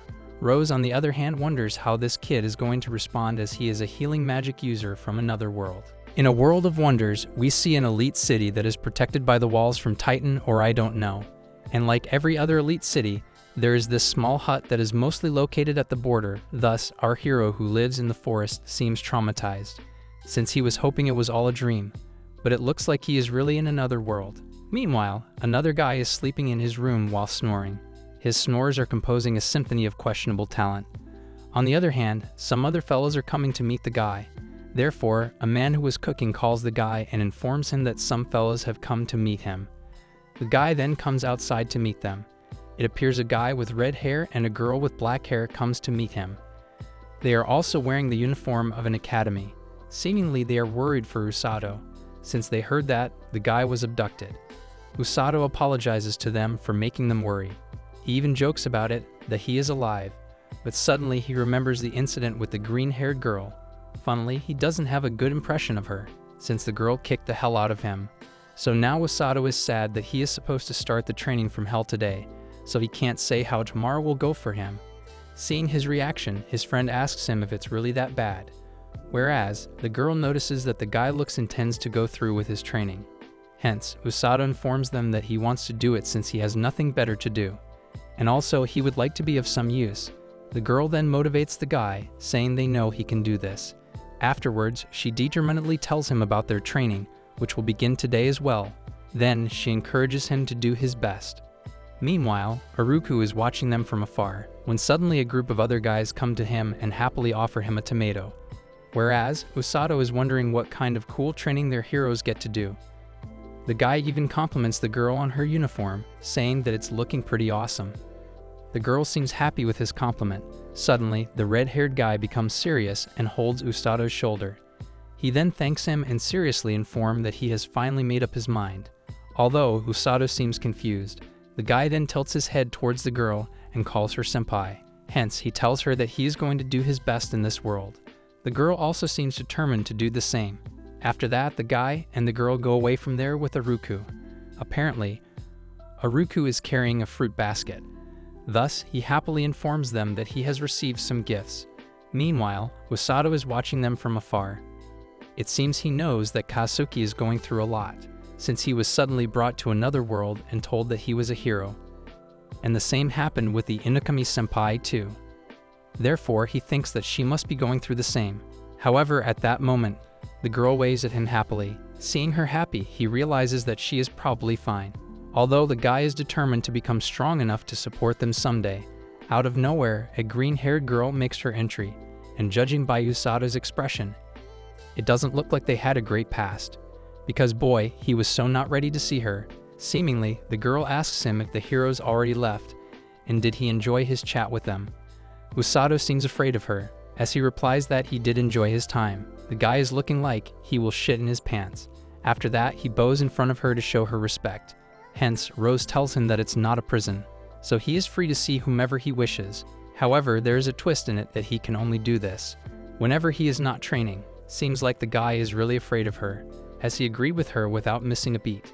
Surprisingly, Rose throws a book at him, which the boy catches on time. She then tells him that it's a journal, where he should record his daily training regimen and how he feels about it, because it will be beneficial for him. After that, she tells him that they will start their training after breakfast. The girl then leaves from there. Meanwhile, the guy realizes that his training from hell has finally started. After some time, Usato is outside training with Rose. Right now, he is doing meditation and apparently, he is thinking about his friend's warning that this training would be hell, but the guy feels that it is easier than he had expected. Dude, people who celebrate early are more likely to face disaster. Anyways, the girl asks if he is feeling anything. The thing is, the guy is holding both of his hands on his chest, and he is feeling some kind of warmth right there. Thus, Rose informs him that it's mana, and the next thing he needs to work on is drawing that out of his body. Usato doesn't understand how he will draw it out of his body. However, the girl reassures him that he will understand soon enough. So right now, he just needs to focus on sensing the energy. The guy then resumes his practice. After a while, Rose tells him to read a book. Nonetheless, the guy starts panicking because he can't read the language of this world. Thus, Rose ignores his complaints and tells him to just open the book. Usato seems doubtful, but because of the girl's command, he opens the book anyway. Surprisingly, Usato finds that he can read the book. Therefore, the girl reveals she heard that summoned heroes automatically have translation magic cast on them. Funnily, the guy thinks that the girl could have told him this sooner. Afterwards, Rose points at the map and shows him the Linger Kingdom along with Demon Territory. There, Usato notices they are both right next to each other's territory. Hence, the girl agrees with him and tells him that this is the reason why their kingdom has always become the demon's first target. Therefore, the girl advises him to read that book because it has basic information about the nations, different races, and demons of this world. The guy then starts reading the book. Meanwhile, Rose goes from there to give him privacy. After that, the boy feels that if this is what the training is, then he should be able to handle it. Day 2 of training comes and it appears he has to run a lot today. Funnily, the guy is questioning his life decisions while running, since he didn't expect this from his magic training. Day 3 comes and even today he has running training. Apparently, he was forced to run until his muscles were so sore that he couldn't move. Afterwards, he becomes tired from running, so he stops for a moment. But funnily, Rose appears next to the guy and scolds him about why he has stopped. Hence, Usato scaredly tells her that he can't go on because his legs are done for. Surprisingly, Rose slaps hard Usato's legs and the green light comes out of her hand. The guy starts crying like a baby and he feels that the pain is multiplied cause he is already hurt. However, suddenly he realizes something and stops his tantrums. After that, he touches his legs and feels that the pain is gone. Rose then informs him that she has healed his sore muscles. I also want her this magic for my sore body. Funnily, Usato gets surprised about the fact that she can do this magic. Meanwhile, Rose scolds him to get back to running and even calls him a piece of trash. He's getting scolded worse than a child. The boy looks horrified that she calls him trash, yet he still stands up to run. It seems like she is going to kill him today. Funnily, Rose tells him to run like he is going to die, since she will revive him if he does die. Hearing this, the guy feels that doesn't even make sense. However, Usato knows he can't say that out loud, so he decides to write this in his journal. Surprisingly, Usato has run for so long that even his shoes get torn. The fourth day comes and the guy has started training with other members. Therefore, the guy is running with them, but sadly everyone passes by him and leaves him behind. The other guys even mock him for his slow pace. Meanwhile, Rose scolds him for being a lap behind and even calls him a little bug. Usato is getting frustrated about this whole situation. He also wants to talk back, but funnily he again decides to write this in his journal. Day 5 comes and Usato again runs all day. Even in the rain, the guy is doing his training. Rose notices that the guy is slowing down, so she tells him to speed up. After a moment, Usato's foot suddenly slips and he falls in the mud. Funnily, he looks very pissed at the girl that he even calls her cold-hearted. Therefore, Usato decides to write about her in his journal. Apparently, he is breathing heavily from the exhaustion. Surprisingly, the guy notices that the green light is coming out of his hand. He thinks that maybe it's the light of healing magic. However, he questions whether he really needs it. All this time, Rose has been watching him from afar. The 7th day comes and funnily, Rose is kicking the guy's ass like a football. Even the boy realizes that he had never gotten his ass kicked like this before. Apparently, the 7th day Usato ran again until he thought he would die. After that, the girl kicked his ass, while the guy is still in the fright of the kick. The girl comes to him and tells him that since he has pissed her off, she is raising the level of difficulty. The guy gets scared and thinks maybe she found out that he was dissing her in his journal. However, he remembers that she can't read Japanese. Surprisingly, Rose picks up the guy and throws him again like a ball. Thus, she tells him to start running. Funnily, Usato has promised to call her a vicious muscle-bound gorilla in his journal. The 8th day comes and the boy doesn't learn, since he again gets kicked by the girl. After that, the 9th day comes. It seems that Usato still doesn't learn, since is getting kicked hard by the girl. Apparently, on the 9th day, the boy thinks that a few days ago, he questioned the need for healing light, but now he feels that he is gonna die and his ass is also gonna die. Surprisingly, Usato notices that his whole body's pain has gone and green healing magic light is coming out of his hands. The guy then realizes that he was wrong about healing magic, because he really needs it. Day 10 comes and now that Usato can manifest healing magic on demand, he doesn't get tired no matter how much he runs. But the guy feels like he is getting uneasy, because all he is doing is running around every day. That's why he is worried about whether he will really be able to help Kazuki and Inokami. Furthermore, the guy is sure that M's Rose would deck him if he voiced his concerns. To his bad luck, Rose yells at him to do 30 more laps. Funnily, Usato decides to not call her M's Rose anymore, because he feels like she doesn't deserve any more than just Rose. After that, Usato angrily looks at the girl and thinks that he just has to finish his training for now, because after that, he will rip Rose a new one. Yude is all bark and no bite. After that, he continues his running. Fast forward to day 11. Apparently, there is a new addition to the training regimen today. Usato is doing push-ups and surprisingly, he has done 815 push-ups. Yet he is still doing more and it appears the healing magic is coming out of his whole body. Suddenly, Rose asks the guy if he knows why he is training his body like this. Hence, she reveals to him that it's because he can run from the enemy as quickly as possible in battle. And it's also so he can save his injured allies, since the faster the guy runs, the faster he can save them. The guy finally understands the meaning behind his training. Therefore, he finished training without getting scolded too much today. Apparently, Usato is feeling that he should be thrilled about it, but it seems pretty scary for him. Day 12 came and the guy ran until the afternoon and then he did push-ups into the night. It appears Usato is feeling his body getting lighter. On the 13th day, Rose has apparently caught on to that fact. Therefore, she gives him a jacket with weights on it and tells him to run while wearing those. Fast forward to the 14th day, the guy comes to get his lunch, but sadly his lunch was missing. Thus, he asks the other guys if they have seen his lunchbox. Surprisingly, a bald guy tells him that he has eaten his lunch, because he thought somebody left it. Afterwards, he apologizes to him for that, but Usato is looking very pissed at him. The guy finally bursts as he throws his water glass at the bald guy. Meanwhile, the bald guy tries to make him calm down and says to him that fighting is banned in the rescue team. However, Usato ignores his warning and launches at him to punch him. After that, they fight with each other. Funnily, the bald guy runs outside to get away from Usato. But the guy is looking too angry right now. He even follows the bald guy to punch him more. When Usato was running after the guy to kick him, he realizes that he gets used to weights right away and he feels like he is actually getting the hang of the things. On the other hand, Rose is watching him from afar and it seems like the guy has been tricked. Funnily, Usato also realizes that maybe he has been brainwashed. A week later, Kazuki, Inukami, and a yellow-haired girl come to visit Usato. Therefore, another guy takes them to Usato. After reaching the forest, the guy signals at Usato's direction and tells him that he is over there. Kazuki and Inukami become shocked seeing Usato. Apparently, the guy is doing push-ups by carrying a heavy rock on his back, and even the girl is sitting on top of the rock. However, Rose is taunting him that he is slowing down again like a caterpillar. Thus, she scolds him to not whine about something this easy.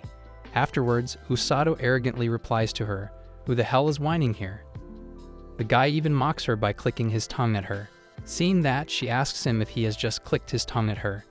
The boy teases her that she is so light that he can't help himself. After that, Rose jumps down from the rock and stands in front of the guy. Surprisingly, this crazy girl adds another heavy rock on the poor guy's back. However, he holds them bravely and even his healing power starts coming out of his whole body. The girl finally looks happy with Usato. Meanwhile, his friends can't believe that he is really his friend. Funnily, Inukami notices the guy's biceps and she starts drooling for his muscles. Whereas, Kazuki feels that this training is brutal. Suddenly, a man with yellow hair goes angrily to the girl and holds her by her collar. He then asks her what in the world she is doing. Hence, he lectures her that she is destroying a young man with a bright future. The girl tells him to let her go and she even calls him an old man Sigless. After that, she tells him his mighty ideas are impressive, but she has her own way of doing things. Surprisingly, she informs him that Usato is going to become her right-hand man, and it will be a real problem if he can't even handle this much. This man looks pissed at her. Meanwhile, Usato becomes stunned knowing that she wants him to be her right-hand man. Rose praises Usato that he is a real find, and she loves how he can't stand to lose. The way he never gives up is even better. And top of all this, she is impressed that he is able to survive her training. Funnily, Usato can't believe that in the end, he's the one getting screwed, even though he just wanted to flex a thing or two. But now it's backfired on him. Rose then orders the guy to take a break and get some lunch. Also, she tells him to go catch up with his friend.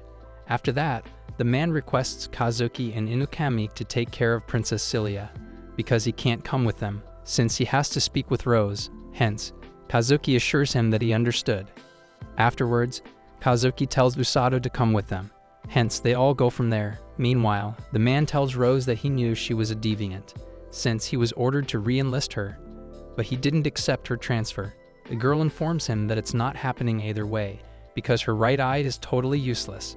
The man gets angry and shouts at her to stop talking nonsense. On the other hand, Usato is with his friends and apparently they tell him that the man with yellow hair commands the Linger Kingdom's army, and he is the Commander Sigless, the strongest knight in the kingdom.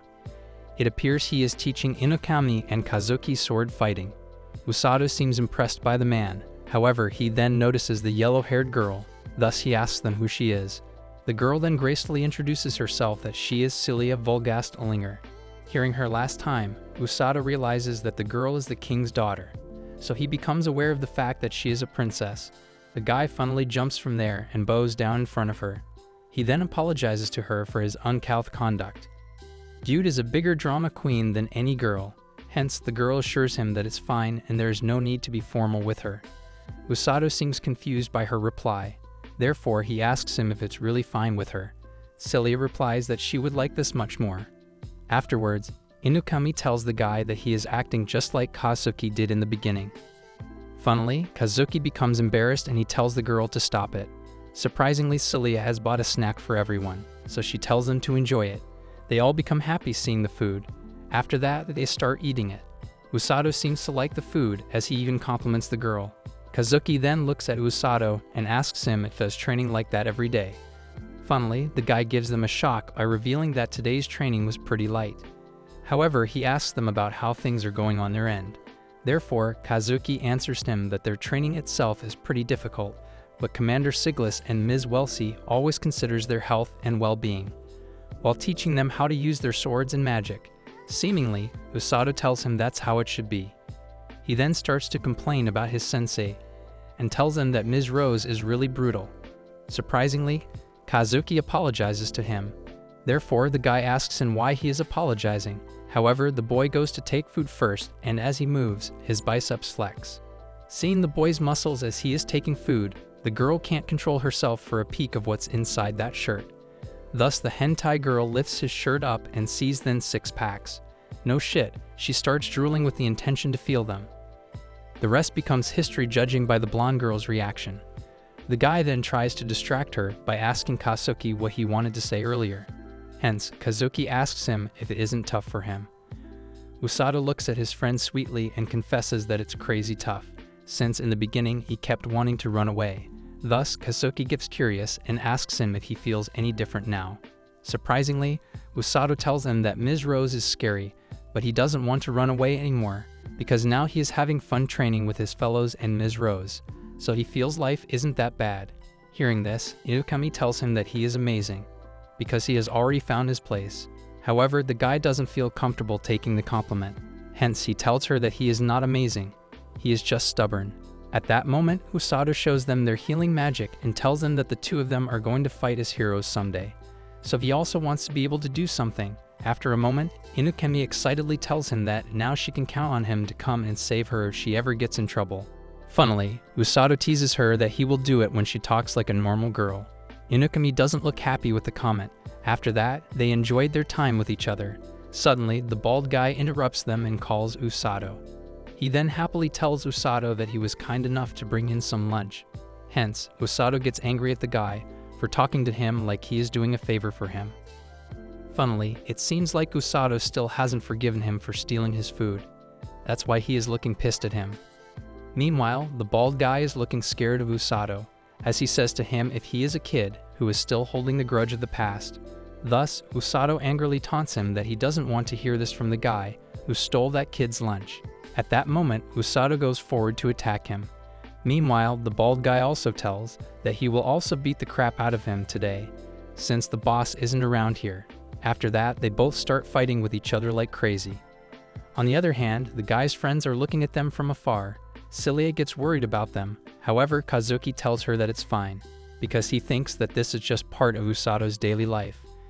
Inukami also thinks the same and feels like the guy is living here each day as freely as himself. Suddenly, Kazuki announces that he is feeling a bit restless, so he is going back to the castle to train. Thus, the girls stop him and tell him that they also go with him. Inukami then looks at Usato, and it appears she believes there is a reason the three of them were summoned in this world together. After that, they go from there. Fast forward to the nighttime. Usato is relaxing in a hot water tub and thinking that it was great to see his friends. Funnily, the guy kind of freaks out about Inukami's behavior regarding his body. However, he feels that what she has said was true. His body really has changed and he has gotten a lot faster too. The guy feels that he has been healing his muscles over and over again after they are damaged by brutal training, and that is the result. His body has changed. Except he has to run to save the injured on the battlefield. Apparently, the guy is doubting his ability to do that, because he feels that maybe he doesn't have the mental fortitude to match the body he has built. The next day comes and the guy is eating his food, when suddenly, Rose comes there and throws the bag at the guy's face.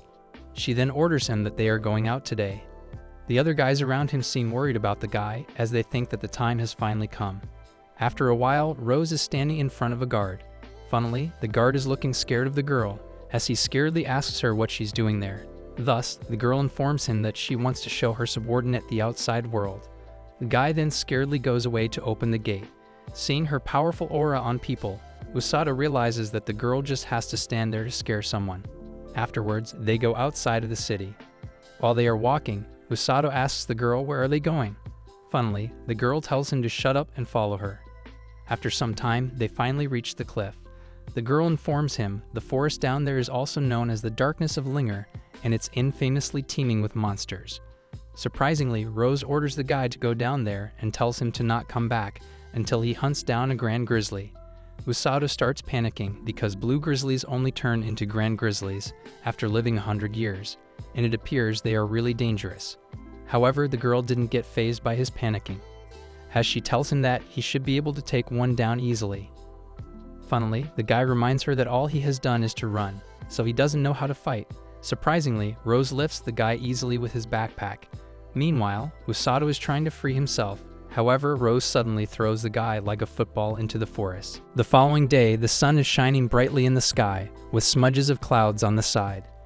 Two travelers are standing on the edge of a valley that is wrapped in greenery altogether, with a river running along. While looking over the vicinity of this place, one of them declares it to be the forest, known as the Darkness of Linger. The valley stretched vastly before them, lush and inviting, sending off a strange attraction to them. Furthermore, she sheds light on the fact that this place is infamously crowded with monsters. Rose, the greenhead hottie, commands Usato not to step his foot back until he guts down a grand grizzly. Usato gets a shiver down his spine after realizing what Rose just spit out of her mouth. This guy, Usato, sure looks like one hell of a ragged doll with a flimsy haircut of his. Probably, the guy's just started regretting signing up for this wild adventure brought to him by Rose. He requests her to calm down and let him catch a breath. All of a sudden, Rose grabs his crappy bag and lifts him in the air so easily, like he is some clothes over the hanger. Desperately, he tries to break off from her, asking her to put him down. Suddenly, Rose swirls him in and winds him up to the infamous forest while ignoring his nagging about what an old hag she is. A star glimmers in the sky as soon as Ustaya reaches the sky height. As he inches towards the ground, his face is already stretched to a hideous, top-tier comical distortion.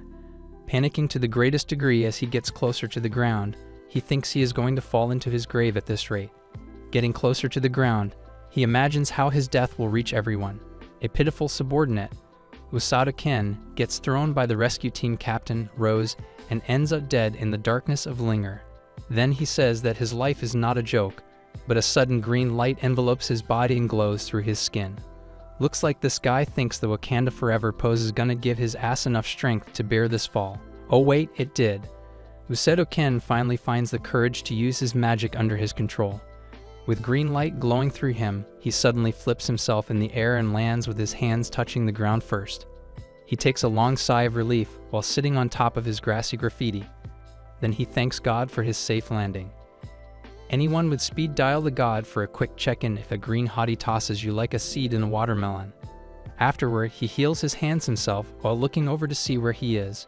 Now that he is here in the forest, he thinks that it would be risky to go back. He then admits that it is better to stay here and do as Rose ordered him. A sudden vision of a grizzly bear sends chills down his spine, but he shakes it off. Moreover, he is excited to hunt a grizzly bear in this forest. Furthermore, he tries his best to make himself feel as if this job is for the rookies who don't come close to his feet. Plus, for him, it is just a 2-meter-tall grizzly bear, which he thinks will be a cupcake ride to Disneyland. Upon ending his words, he hears a growl behind him in the bushes. A few seconds later, he screams at a growling white bear, and then both of them scream together at each other. So this is happening in the land of the darkness of Linger, where monsters are crowding so high. Running like Usain Bolt, he screams over his lungs while trying to get away from the white grizzly bear. Horror grows thicker on his face as he sees the bear chasing him for his flesh and bones. Not only that, he finds the bear way bigger than he pictured. Also, his claws and fangs are way more huge than he imagined. Although he thinks he has confidence in his speed, he will sweep away from the bear's gaze. However, he asks himself if the grizzly bear is capable of matching his running speed. But suddenly, the bear does a peekaboo from the sidelines, scaring the hell out of Usato. So he gets the idea that the bear is right on his steps, almost reaching enough to grab his collar and rip him in shreds. In this heated moment, he recalls the time when Rose was tossing him around like he was some kind of ball. He remembers Rose training him for this very moment before him, so he pushes himself to think and figure out a way to live through it. This is why he survived all the hellish training she put him through all this time. From running to lifting heavy-weighted blocks, he believes this ugly thing is nothing compared to Rose. All of a sudden, he shifts his body gear from running to turning around and facing that ugly grizzly. Further, he calls upon that big teddy bear to come and face him one-on-one. As words reach his mouth, he notices 2 more monsters running behind the big grizzly. Usato Ken is shocked enough that he becomes a statue, ready to be tossed around again when the bears decide to gang up on him. With that, he declares that ganging up on someone alone is cowardice. Then he notices 2 blue grizzlies are joining this flesh-eating party. Sweat washes down his body as he continues to struggle and run in a deep forest alone. While running, his ear hears a waterfall nearby, and he spots the light directing him outside. Rushing towards the light, he jumps in the air while accepting his fate. He chooses to die in the water rather than ripping himself in shreds by some bears. With gritted teeth, grizzly bears watch him jump down the waterfall and get away from them. Furthermore, he is rolling like a ball in the river and soon finds enough pressure to swim back to the surface. Later, as the sun is setting, he hangs his wet clothes over a tree branch and curses his luck of the day. Putting his knife inside a knife case, he believes he has only emergency rations, a canteen, and a knife. After noticing that this is all he has in the bag packed by Rose, he wishes that she could have added something to start a fire with. Moreover, trying to take a bite out of bread, he asks himself if that woman could be a demon in disguise or an ogre. While eating bread and drinking water during the sunset, it has been a rough day for Usato Ken. Thinking about why he has come this far, he remembers his orders from Rose to hunt down a grizzly bear, which he believes is an impossible task. Hearing a growl from deep down in the forest, he gulps water in and decides to take care of this tomorrow. Then he marks his achievement of the day on the tree beside him, showing that he has survived his first day. Then the side glows green where he was sitting. The next day in the morning, the birds are chirping in the Valley of Darkness. Usato on some tree is putting an initial T over their surface with his knife. He jumps from the tree then, landing on the ground with a determined mindset to hunt the grizzly today, once and for all. Putting his knife back in his case, set on his waist, he proceeds to walk down the path of the forest, marking his initials as he goes by. Moreover, he states that he has got to learn more about his enemies in order to pre-plan their funerals. At first, he believes he needs to figure out where their hideout is. After marking every tree, he is cutting some leafy strips over the surface as if cooking up some trap. While this is going on, he breaks out in a sweat, drinks some water, and notices what he thinks are bear scratches on a tree. He asks himself if the grizzlies could be somewhere near him. All of a sudden, he hears someone in the bush rustling the leaves. It spooks the heck out of Usato and he clenches his knife, prepared to chop whatever it is there. Ready in the battle position with a fixed gaze, he finds himself embarrassed when a cute bunny comes out of the bushes. The knuckle-headed loser thinks that the bunny could be a monster. A few moments later, the bunny crawls to Usato as if he is having a hard time to even beg, and Usato asks him if he is hurt. The bunny responds with a nod that he is hurt. So Usato is bewildered to know that a tiny bunny can understand him. Therefore, he heals the bunny's limb with his healing magic. With a green glow over the bunny's limb, he has received the best treatment from the healing magic user, Usato Ken. After he is done healing, he rubs the bunny's cheeks and asks him to be careful again and try not to get hurt again. All of a sudden, he stands up and walks to hide behind a tree as if he is sensing something. Noticing that the bunny is following him around, he commands the bunny not to follow him. Furthermore, he mentions to him that he is searching for some spooky monsters right now, so he has to go hide somewhere. Moreover, he tries to convey that it will be dangerous for a little bunny to be caught in the midst of a grizzly bear fight. Nothing can make this tiny thing understand anything other than this knuckle-headed loser is his savior mommy. The bunny is still following him despite the fact that he asks him not to. After playing the follow me around game, he then realizes that maybe this bunny is telling him that he knows where the grizzly is. So he asks him if he knows the whereabouts of the grand grizzly. Soon, the bunny's long antenna ears jerked and he runs in a different direction as if to look for something. Going a bit further, he looks at Usato as if hinting him to follow him behind. He then follows him around the forest as he hops in hopes trying to take him to the grand grizzly. Bingo, realizing how helping a tiny bunny pays him a lot, he finds himself beside the nest of a grizzly bear. All of the grizzlies are sleeping like growling babies beside their tunnel. He then spots the cave as their hidden den. Further, he believes that he needs to monitor this situation without being found. Hiding far away in the bushes, he notices that they are sleeping like a family. Recalling back, he remembers that the grand grizzlies live in groups and he has seen them like this for the very first time. All of a sudden, the bunny hugs Usato's face and he pats him. As time goes by, he sits beside the river and fills up his water bottle. While filling up, he is worried about how long he is going to drink water that has not been boiled at all. Drinking water from his hand, he then realizes that he has no choice when he is stuck here. Then the bunny comes closer to his thigh and Usato spots him in shock that he has not left still. The bunny then hops on his shoulder and the guy calls him a weird little bunny. Moreover, he mentions that he is still monitoring them. Far away, the grizzly is blowing his nose bubbles while being in the deepest sleep. After noticing them for so long, he finds nothing out of the ordinary. But unfortunately, he finds himself feeling soft toward the blue grizzlies who are kind of cute. And then he looks over at the bunny and tells himself that this bunny is sort of cute as well. Moreover, he believes that he is living a pretty good life here. Still, after marking the initials over the tree, he is holding his stomach hard while lying under the tree, trying to figure out which is it that caused the stomach ache so brutally. Laying with tucked legs, he tries to use his healing magic to fix this issue. But unfortunately, his own healing magic does not affect the stomach in any way. He believes that he could be poisoned after all. Clenching his eyes shut, he believes there might be a cure to fix this terrible stomach ache. Quickly, the bunny rushes in to comfort the guy when he asks him why he is here again. He then pats his head and tells him that he is glad to see him alive though. Another day begins when the bunny shows him a small lake among the forest trees. Looking at the bunny, he wonders if the water is safe in this, so he asks him. Hence, he does think that this water seems clearer than the river water he drank before, so he sits down to drink it and finds it so delicious that he thanks the bunny on the spot. However, the bunny is not looking at him and shivering with fear.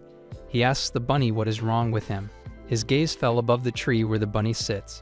While that is happening, he follows and climbs over the top to look around. Then he asks the bunny if some monster is hiding here. Seeing the bunny shiver so much, especially when he did not even pass any look in front of Grand Grizzlies, Usato worries about what is lurking down there. He then hears leaves rustling down there. All of a sudden, his eyes grow wide when he tries to make out what it is he is looking at. A purple snake is dragging its body throughout in the form of loops. He asks what the hell this thing could be, and he remembers there was nothing he read about it. But still, he believes he is feeling that this thing is dangerous far more than a grand grizzly. Moreover, as his red bulgy eyes look for prey, Usato notices that bloodlust oozing out from every inch of their body. He expresses that he does not plan to go anywhere near that. As soon as the snake monster leaves their sight, he catches his dying breath. So today will be the 4th day since he has laid eyes upon the giant snake monster, and he reports that he has not been able to let that uneasy feeling go from his inside, but he did not give up on observing the grand grizzly. Hiding in the bushes, he is still keeping a watch over the grand grizzly that will guarantee his safety. A blue baby grizzly falls from the white grizzly, making it the most cute thing to watch. He notices that these grizzlies are exactly the same as they were. He states that watching them from this far warms his heart. But he believes that he cannot go back home without cooking some grand grizzly roasting party for Captain Rose. Holding his knife, he has made up his mind to chop them off, but he puts it off until another day. The darkness of the Linger Forest has grown darker as the clouds hit the shower button over the area. Meanwhile, Usato asks the bunny if he should not go when the bunny makes a fuss over something. The bunny then tries to pull his feet back from the path Usato is walking on.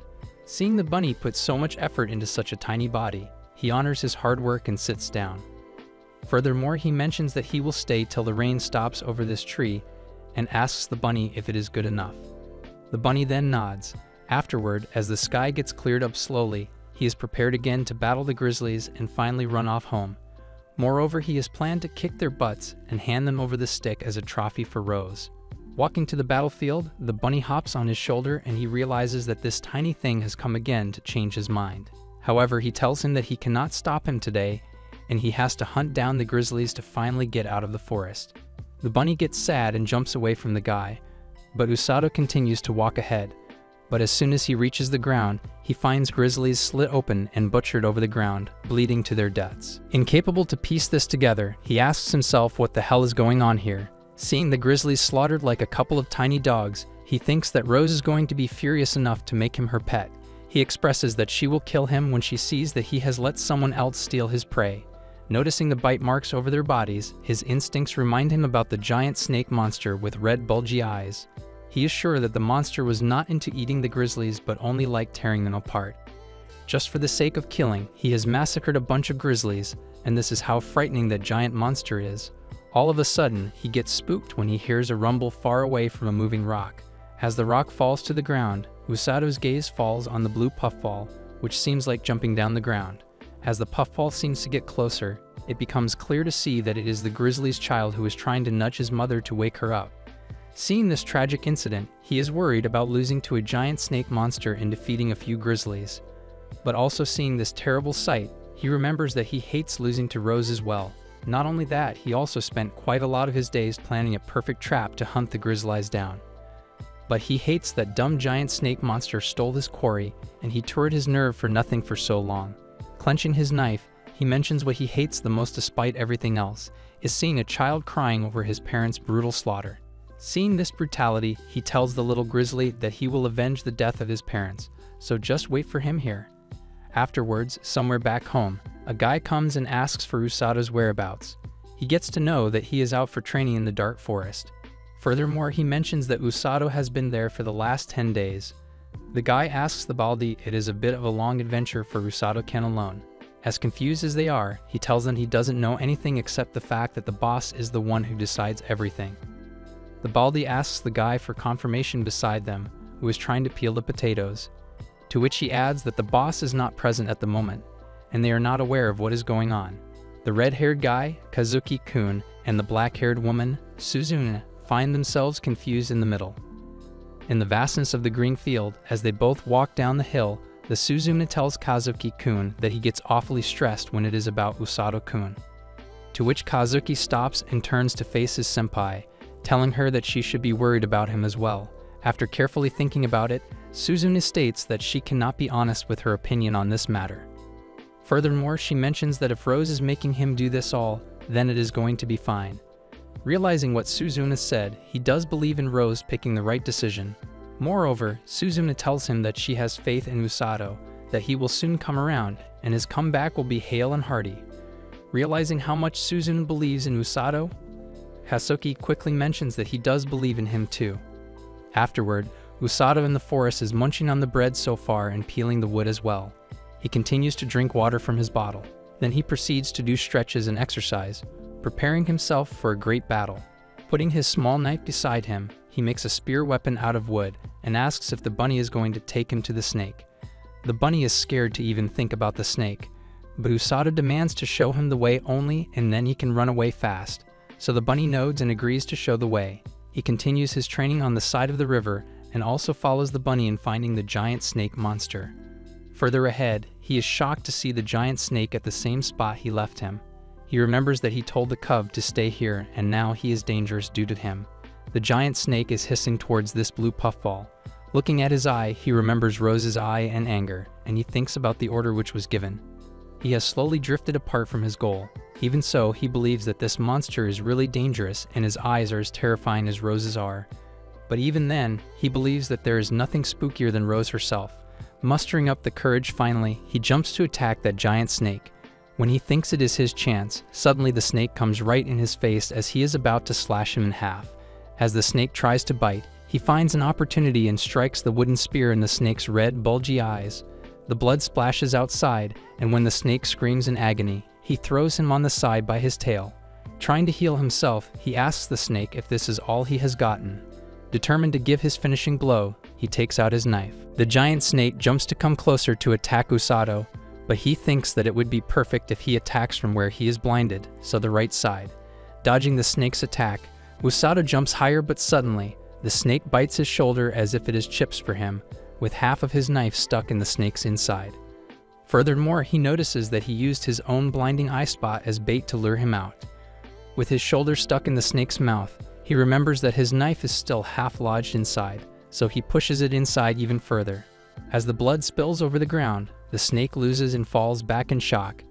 But Usato is experiencing dizziness, not understanding what is happening or why everything is going blurry. Realization hits him hard when he figures that this snake is not just a giant but also venomous, but he tells it that he knows how to heal himself. Hence, thanks to that poisonous water, he learned how to heal himself of a stomach ache. He believes that when the poison is wrecking his insides, he only has to heal himself from the insides out. Finally, he lands a smacking punch to his throat, which ruptures the way inside. Not gonna lie, for a healer, he sure has a style and combat skills.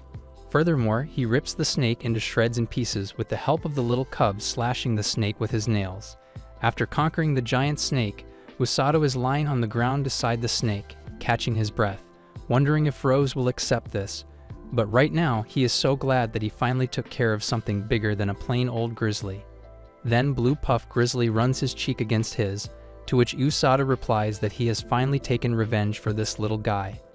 When brushing his fur, he tells him that he wants to heal his wounds, but his mana has been used to neutralize the venom.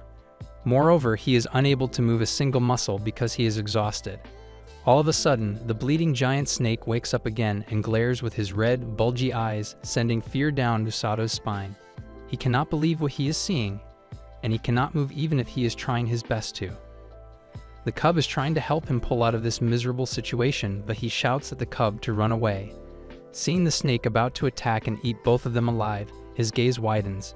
Thinking about Kazuki, Inukami-senpai, and Rose, this is where it struck him that all of this is Rose's fault for leaving him here with all these monsters. In his final moments, he screams the name of the brutal vixen, Rose, who played him over for the forest training. All of a sudden, when he screams about Rose being an ogre, Rose comes flashing from the sky and brutally smashes the snake to the ground in a few seconds. Looks like this took an unexpected turn, or this guy has some summoning magic as well. Squishing it beneath her boots, she feels disgusted by his existence, and she expresses that he should rot in hell now and die already. Seeing how Rose saved his ass, Usado bows on the floor before her, calling her Captain Rose. Shocked to see her, he asks why she is here, to which she replies that the tiny bunny filled me in and I came as fast as I could. Rose further introduces the bunny as Kukuru, the smug face, who is her pet that she left to watch to guard your safety. This guy's trust is robbed from the bunny world. Now, every time he sees a bunny, he will think of some shady business underneath that smug face. He complains that this bunny came to him injured and all. Rose smirks at his mediocre judgment, calling him a sucker. She further clarifies that it was all an act to make you trust him. Moreover, she describes that she never left this place and she was nearby, ready to wait for the signal when she was needed. But she didn't know that something like this could come. He asks if she knows this monster, to which Rose tells him that it is a creation of the Demon Lord's army. Furthermore, she mentions that Siglas couldn't end this creature during the last invasion because it must have run into the forest. As they look over the snake, she states that she never expected him to kill Grand Grizzlies intently. Hence, she describes that their power is so immense that a full unit of elite troops is needed to hunt one down. Realization hits him hard when he figures out that Rose wanted a novice like him to fight with this giant monster. Furthermore, she explains that she doesn't expect him to win from this, but the goal doesn't change. She says it was to gain the experience of fighting something much stronger than you. She did see when the snake arrived, but she tells him that things got so interesting that she didn't want to intervene and see what would happen. Usodo protests, saying that he could have died by now. Soon, the blue cub starts to defend Usado against Rose. Not gonna lie, this puffy bear is out here in such a small package, trying to defend a half-assed loser from a giant snake. Talk about the loyalty of the cubs over the vengeance tales. That's new. Rose asks him if he has taken a liking to him, to which he replies that he took revenge for his parents being killed by that snake. He says that he is all alone now. Seeing them get along so well, Rose tells the grizzly that he is coming with them now. She tells him that his job would be to carry this knuckle-headed loser, so the cub then nudges and puts Usado over his back, ready to be on duty. All of them then proceed to go home as Rose lifts all of them on his bare hand. Looks like this woman could bench press a dragon if she wants. When they are set on their path, Rose asks Usado what he was calling her before. Rude? A violent woman? An ogre? A chill runs down his spine. She tells him that he is not getting any sleep tonight on her watch, and she will make sure of that. She then declares that he has passed with flying, erupting colors this time. Looking over the sunset, she tells him that he is qualified to stand with her on the battlefield. However, she does believe he cannot handle the basics, yet he has got what it takes. The things she finds most outstanding are his ability to withstand physical pain and his physical aptitude with a strong mentality. Further on, she mentions that these abilities aren't found in the other two healers. She tells him to be proud and soon he will be joining in on something that is coming. When he asks what it is, she tells him that the demon army might be attacking soon. Looks like the Ullinger Kingdom is about to get lingering by a demon army. Sounds like things are starting to get dicey, or should I say spicy? Afterward, a man calls Amila Vergrit, the commander of the Third Army, to which she responds that she is present. He asks her how the preparation to invade the Ullinger Kingdom is taking place. She tells him that it is smoothly proceeding and everything's ready. Therefore, they will soon initiate their advances into the Ullinger Kingdom. The day of Usato hunting down the grizzlies but accidentally crossing paths with a giant snake monster of Demon Lord's army has come to an end.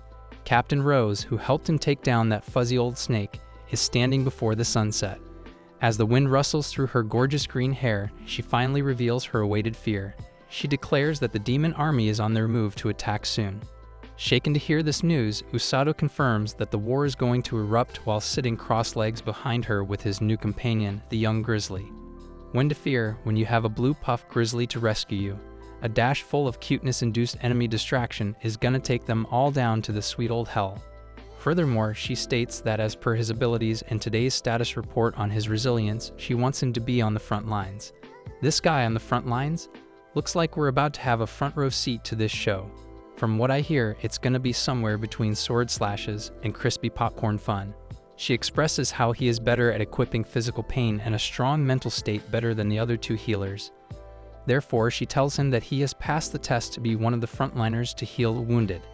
Turning to see him eye to eye, she conveys that they will be recruited in the vanguard. Confused as to how he managed to hit that high, he asks what is going to happen with Tong and others with him. Taking this into consideration, he expresses that there are other healers in the midst as well. In addition to that, she clarifies that the other two healers are going to have a fitting role just like the right man for the right job. Judging his abilities, he believes that he will not be able to jump to the standard she is putting him on. But Rose assures him that they have a little more time to level up his skills. It's the time for this guy to put his skill to the test. Ready to fight, ready to heal, and ready to win. Let a grizzly grizzle some demon army. Now she commands him to steel himself before it dashes away. Looking over his hand, he asks if he can really do something like this. Afterward, the horror strikes when the dark clouds cover the Demon Lord's castle. In the castle, the demon army is preparing for the upcoming battle. While that is going on, the Demon Lord asks for the report on the preparations for invading the Linger Kingdom.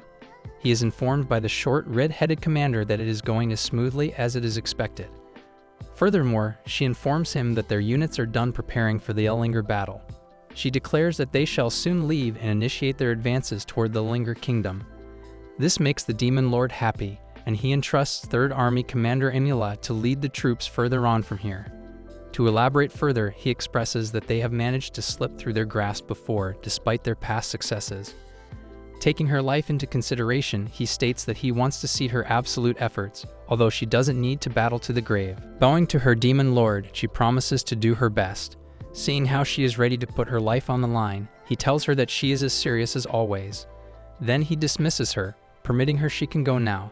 A few moments later, she walks out to the corridors and catches her dying breath while sweating.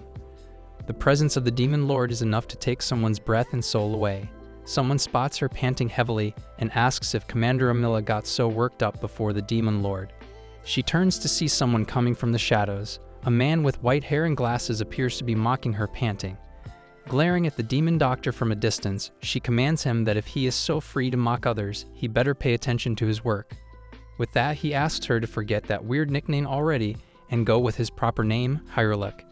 Ignoring his smug face, she further walks ahead while hearing him rant about his work going quite smoothly. To elaborate further, Hyreluk explains that he is just done with the newest prototype of the demon-made monster. Swiftly, he catches up to her to ask her if she wants to take a look at it. Later, he shows her the demon-made monster he came up with, like a humongous giant snake trapped in the ocean blue ball in front of them. So he asks her opinion on this prototype. In this context, he further shares that this guy is highly venomous, including a gigantic body with his sharp, pointy fangs as a plus point. Like a mad scientist, he declares this monster as Demon-Made Monster Prototype 72, Baljanak. Ignoring all the above, she points out that he has given the Prototype 71 the exact same name. Moreover, she recalls that the Prototype 71 went missing in their last attack on the Linger Kingdom. Adding to this, he states that after battling heavy wounds against the warrior named Siglis, he ran away somewhere. But in his defense, the doctor expresses that the number 72 is going to be stronger and better than the 71. While grinding her teeth, she hopes that he is right about this prototype because there are far worse gruesome warriors than Siglis in the Linger Kingdom. Remembering the rumors about them, the doctor points out as she is talking about the kidnappers. Adding to this, she says that there are some who don't fight at all but stand on the battlefield. They keep waiting among them in front to sweep the injured fighters back from underneath their gaze before anyone could realize it. So to put it briefly, the doctor says that they reduced their casualties with this technique. Furthermore, she explains that their boss runs around all over the front lines as a healer, doing his duty on the spot. Not only is she a top-notch healer, but also she battles infuriatingly well, like she has a red-eyed demon of her own inside. Moreover, she adds that this woman is after her master while holding a deep grudge against him. Clenching his fist, she swears someday she will defeat that old hag. Adding to that, the doctor reminds her that she is the commander of the troops this time, so she cannot go into the battle herself. To his remark, she turns around to walk away while sharing some of her battle strategies that she has planned to send a demon. Therefore, she tells him that there is an armed knight dressed in black shiny armor whom she has chosen for this particular job. He is up to it because he rides with the intent to kill, and he is known to be the immortal mage of darkness, the Black Knight himself. The knight further on stands in front of the line troops, waiting for the signal to start the battle to the Linger Kingdom. Afterward, somewhere in the Linger Kingdom, still, the heavy fog is scattered around everywhere as if the clouds decided to take a walk. With the continued singing of the birds, starting their day in the trees, a house sits nearby where a man declares that the beds are the best over everything. With a bald man lying next to him, Usato hugs his pillow while confronting how he missed hearing Tong snoring. The sun is shining brightly over this land of Linger, and another has just started. The blue grizzly bear sleeping so calmly is disturbed by Usato Ken asking if he is awake now. Recognizing his partner's voice, he moves his ears to express that he is up and ready for the day. Therefore, Usato has brought lots of delicious treats for this grizzly's breakfast. Talk about bed and breakfast, a cute face like him can get all anytime, anywhere. Then he expresses that he has picked some things for him from the cafeteria. Usato proceeds to give him some kind of fruit, and a young bear smells it to make sure. The grizzly's eyes get sparkly, and he eats it in one go. Seeing how happy the grizzly is, he says that he makes it look a lot more delicious than he thought it would be. Then he grabs one for himself and takes a bite. For his luck, he expresses that it tastes damn better than it looks, but the impatient grizzly knocks off the fruit from his hands and gulps it in. Blushing so cutely, the grizzly chews it all up with contentment. Laughing to see how puffy he has gotten, he sits before him with a smile and calls him a glutton face. Hearing a strange sound behind the grizzly, he notices a white long ear hiding behind him. Soon, the bunny steps away from the grizzly and comes in light before Usato. He remembers how this tiny bunny acted so hurt and cute in the last adventure with the giant snake, but he was Rose's undercover agent in disguise. While whispering, he calls him a traitor. Further on, he expresses that he has not forgotten how he broke his heart and toyed with its innocence. Not gonna lie, this bunny has wrecked Usato off from cute bunny encounters. If he is gonna spot one again, he won't stop himself from remembering the treacherous attempt of a secret agent spying on him from the shadows. But this bunny knows how to melt hearts while showing his glimmery eyes with blushed cheeks. All of a sudden, he forgets everything and is charmed by Kukuru's dazzling cuteness. Realizing what Kukuru is doing, he shakes it off and tells the bunny that he cannot make a fool of him ever again, no matter how cute he can be. Confused as to where the sound "coo" is coming from, soon something touches his leg.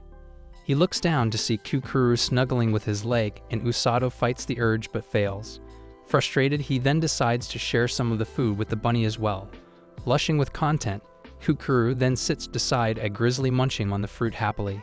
Seeing how the bunny is munching, the young grizzly asks for Usato's attention by giving him a paw. He has named his blue grizzly as Blurin. Usato tells him that he knows he is cute too, and he asks Blurin to eat up. Captain Rose enters the scene being confused about the name Blurin, and Usato spots her casually while feeding the grizzly. As the bunny hops to her shoulder, she then asks if this is the name he is going to give him. Turning to her, he passionately tells him that he took blue from the color blue and re from grizzly to make Blurin.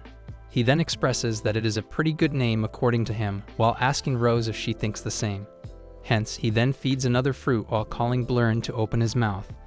As Kukuru licks his hand, the Rose watches Usato with concern. Furthermore, he tells Blurin that it hurts when he is trying to bite from his hands, as if it is something to eat too. Ignoring his motherly love for Blurin, she slides away with whatever look.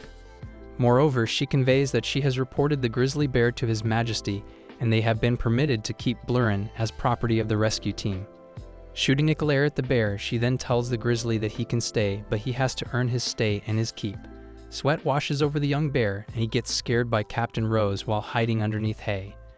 Usato then asks what Blurin has to do then. Later on the bright sunny day, Blurrin yawns when Usato is picking him up in a piggyback formation with iron rods on the front of his chest. He demands why he is carrying him like that when he thinks that running together makes all the sense. Standing beside the field, Rose, the green-headed hottie, commands Usato to stay in this position and tells him this is going to be the simulation training. Grim appears on his face as he tries to take the grizzly's weight on top of him. Adding to that, she explains to Usato to think of the Blurrin as someone who is in trouble and he has to rescue him. He looks at the young grizzly on top of him and thinks if he needs to be rescued. Ignoring his chatter, she keeps on saying that Blurrin is someone like a wounded soldier in a different sense. With crossed arms, she tells him to hurry and start running up. All of a sudden, they start running together and realize that he has run before, only now he has more weight to carry this path. Furthermore, he smiles while telling the sleepy Blurrin that if he manages his mana while running, then it will be a breeze to run through this. All of a sudden, Rose spooks the heck out of this guy. She commands him to pick a damn better pace, or the wounded soldier on his back won't even make it. Frustrated with his captain, he thinks that he did not realize how heavy this little guy is while running in the field. Geez. As he is walking down the path to rescue the young grizzly, the baldy Tongo, trying to mimic One Punch Man, comes out of the bushes flying to smack a punch to Usato. As Tongo the baldy scares the heck out of this guy, another guy with blonde hair comes running directly at him. However, Usato-ken swiftly dodges the attack, thinking what is going on, and he shouts at them asking what the hell they are trying to do. With a concerned look over Blurrin, he keeps on running ahead anyway while being chased by these two guys. Moreover, when asking them why they are here, they cross-question Usato about the Master Rose, who must have filled him in. They then inform him that they are part of the stimulating training today, to which Usato expresses that he does not need anyone's help on this battlefield. Furthermore, one of them informs him that there are others hidden in the shadows, waiting to ambush you as well. So they ask him to better focus on them and quit complaining about it. Therefore, Usato then hurries and runs ahead of them. An hour later, he gets shaken to see a man breaking the ground to jump before him and ready to smack Usato with his wooden sword. But he successfully dodges that as well. Later, strange ocean blue balls start falling from the sky. As soon as they hit the ground, the green aura starts evaporating from their liquid and reeks of an awful deadly smell. Irritated as to how far they all can go in this simulation training, he holds his nose tight while lifting Blurrin over his back with the other hand. Meanwhile, a guy is sitting on top of a tree, hiding in its shadow, calling out war of his specially made stinky balls over Usato as he runs away faster than the leopard. He shouts at the guy to stop making such crappy weird things. Then 3 hours later, another guy breaks the ropes that were tightly holding the wooden logs together and sends them off to Usato's pathway. Tired from running for 3 hours straight, he has met with rolling hurdles in his path, and he still can jump with Blurrin on the back, dodging one after another. Then, 4 hours later, he feels kind of slow. All of a sudden, he gets spooked when the bunny Kukuru steps in his way, and he is about to be squished under his foot. Usato, in a hurry, jumps out of the way, accusing that cute spy to be in this with everyone. Further on, when a wooden fan is moving with the wind, Usato has made his way up there with Blurrin still on his back. The guy is on the end with his limits, and he is healing himself while continuing to walk. Suddenly, after running so many hours, he feels something weird and trips over to the ground.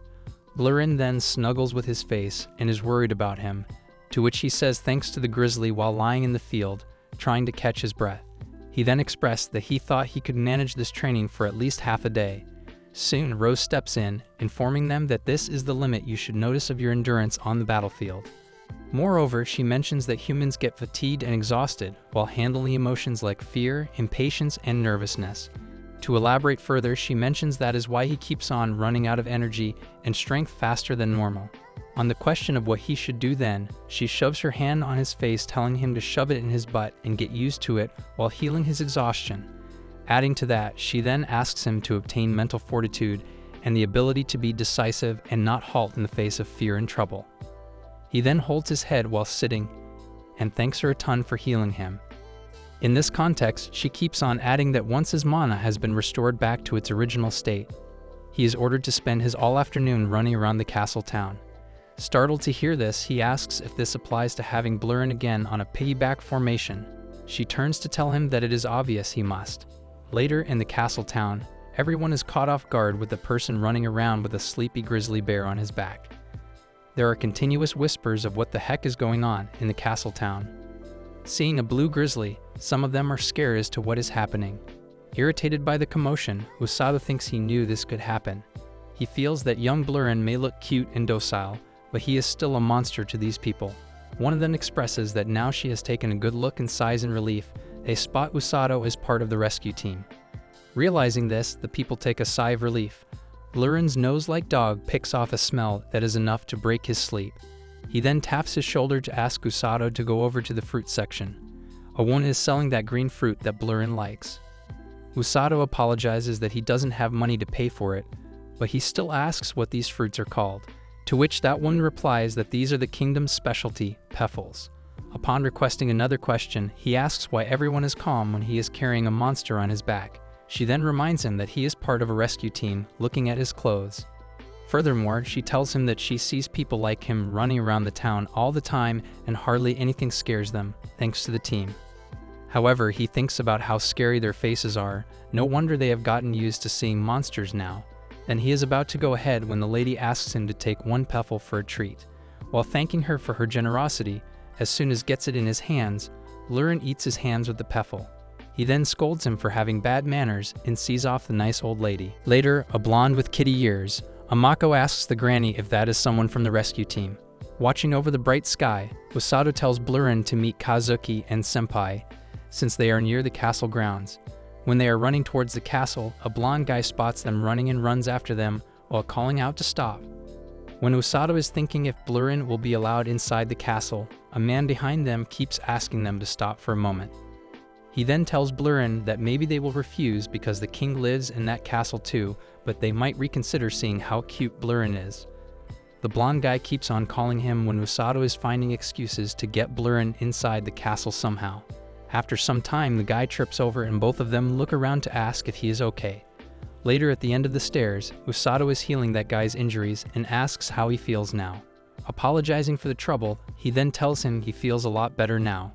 Hence, he asks the guy if he was trying to get to him, to which the blonde guy replies that he was trying to get acquainted with his new junior, and he doesn't usually raise his voice like that. Seeing how confused Usato looks, he figures Rose hasn't told anything yet, so he introduces himself as one of the rescue team's healers, Orga Fleur. He then tells him he knew about the new member, but he could never guess that he was summoned with the heroes, although he mentions that he has been training a lot lately that he forgets who he is from time to time. Laughing awkwardly, he is amazed to hear that Usato can keep up with Rose's training while mentioning that it was hard for him and his sister. Stunned to know that Orga's sister is the other healer, he tells him that she is 5 years younger and they run a clinic in the city too while using their healing magic. Connecting the dots, he asks why he collapsed earlier, to which he replies that he is not good at healing himself as compared to healing others. Furthermore, Usato confides that there are many kinds of healers, and Orga adds that they are part of the rescue team now. He further elaborates that they tend to the wounded under the captain's orders in times of need. Listening to Orga, he recalls Rose telling him that he will tend to the wounded on the front lines as part of the vanguard. He then asks Orga about what he does on the battlefield. Thinking, he mentions Tong and others bring injured to the rear, where he and his sister tend to their injuries like support members trying to reduce the casualties. Moreover, Usato mentions that Rose asked him to join Vanguard, but he asks if he can really handle it. Startled to hear this, Orga tells him that knights and heroes in battle are the ones on the front lines and they are in greatest danger every second. Furthermore, he explains that when they get left behind due to their injuries, they wait for their death because it is harder to reach them. But if only there are healers enough to roam around the battlefield, they can be rescued too. Absolutely, he states that it is a risky and exhausting job for a healer, but Captain must trust him because he has proved in deserving such a position. With that, he takes a leave to attend his clinic, or else his sister will scold him. Usato then goes on to do his training. Plus, before bidding his farewell, he asks Usato to not hate Rose too much because she is just clumsy with people. Usato, cutting him, assures him that he doesn't hate Rose at all, even if he thinks of chopping her off to Blurren for dinner. Watching Usato run away, Orga signs in relief, thinking that finally Rose found someone. Startled to hear his sister, Yururu scolding the heck out at him through the stairs, she asks if he wants to die on his own. He then expresses he isn't that weak, and also mentions he met Usato just now. He believes that Yururu will like him as much as he does. Afterward, reaching the castle, he asks the guard if he can take Blurren inside. The guard confirms that he is Sir Usato from the rescue team, and upon confirming, he grants him permission to take a grizzly bear inside the castle. Upon asking, the guard tells him that Captain Rose has vouched for this grizzly, so he has permission to step inside. He then thanks the guard and moves on ahead, thinking how many people trust Rose. He runs beside a training round of soldiers, battling each other to strengthen their stances on the battlefield.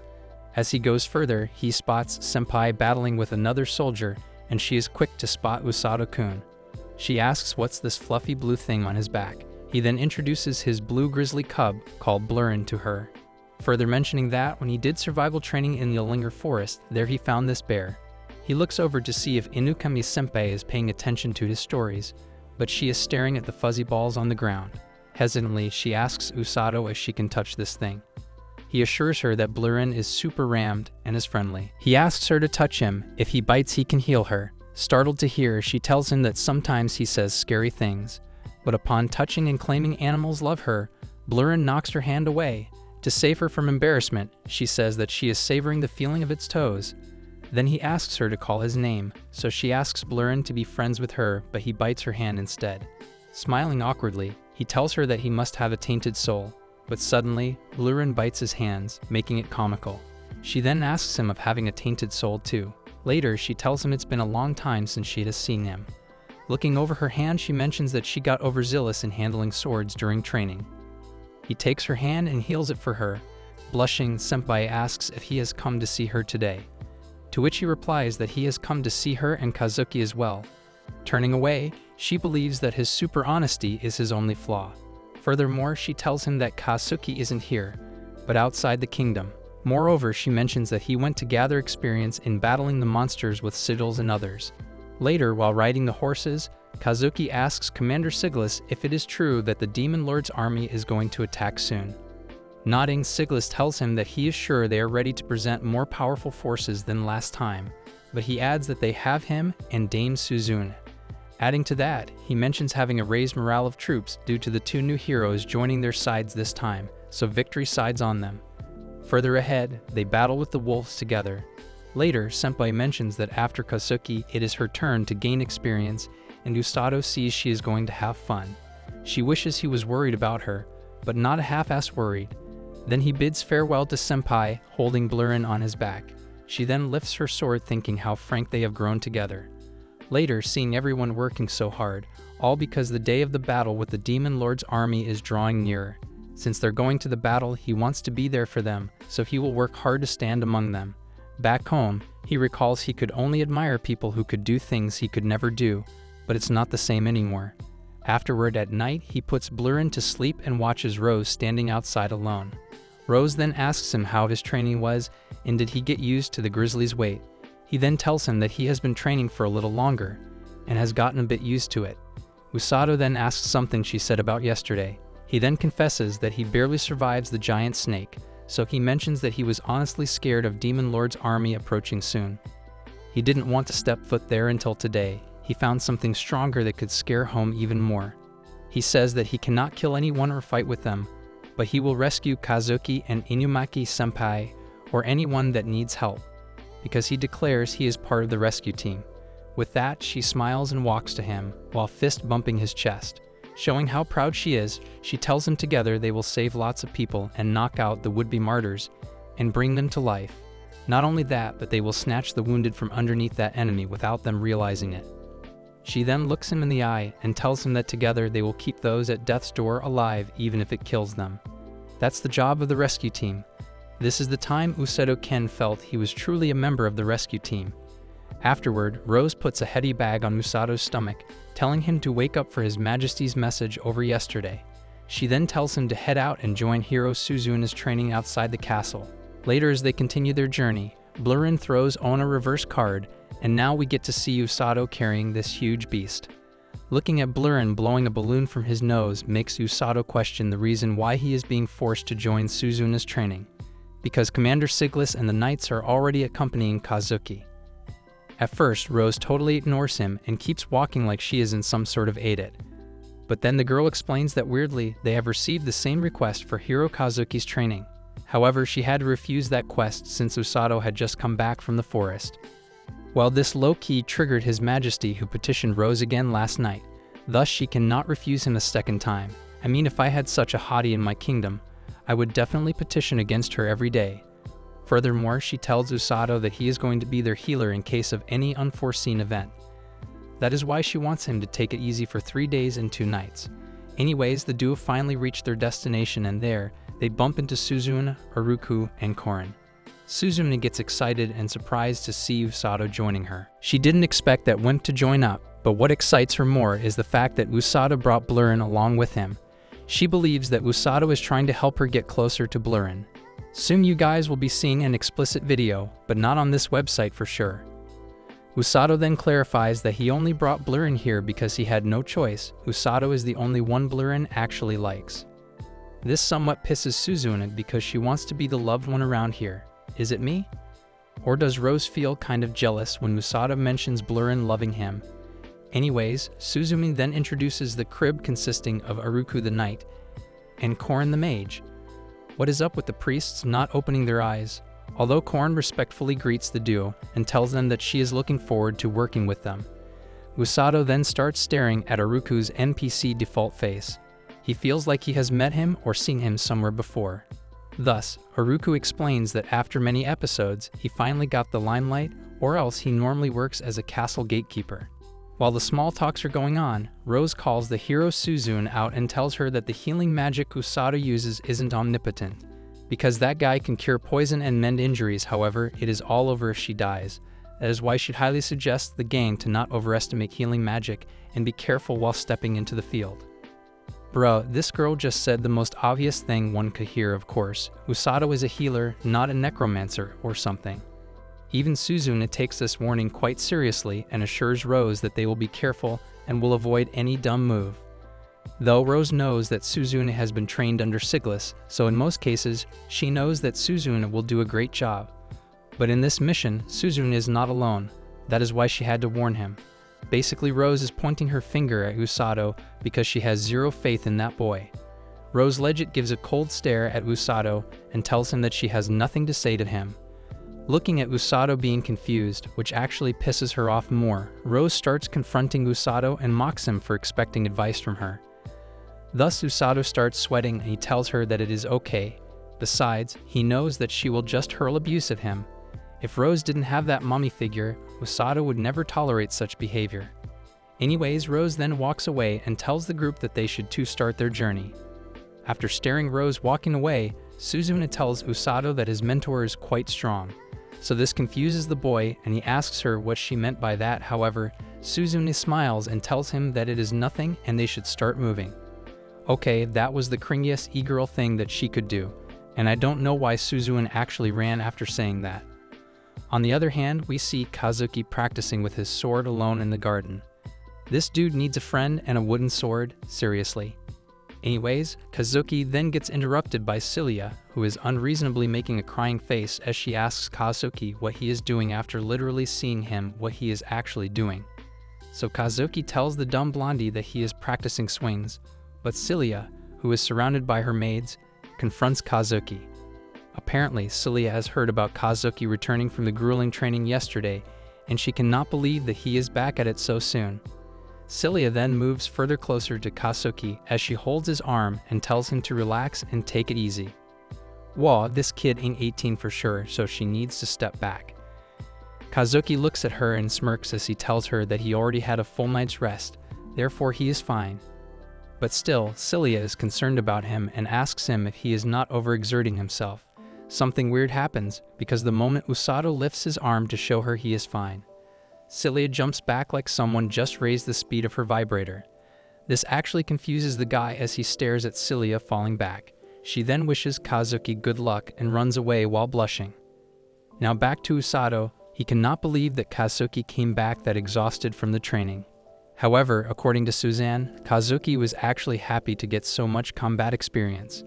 Taking down lots of monsters on the plain near a forest called the Darkness of Linger gave Kazuki the chills, and that is exactly where Suzune is planning to take the group into. Moreover, Usato gets concerned when he hears the forest's name. because that is a place where Blurren's happy family lives, so he wonders if Blurren will feel nostalgic going back there. Suddenly, Suzune makes a suspicious face and asks Usato if Blurren is going to stay asleep.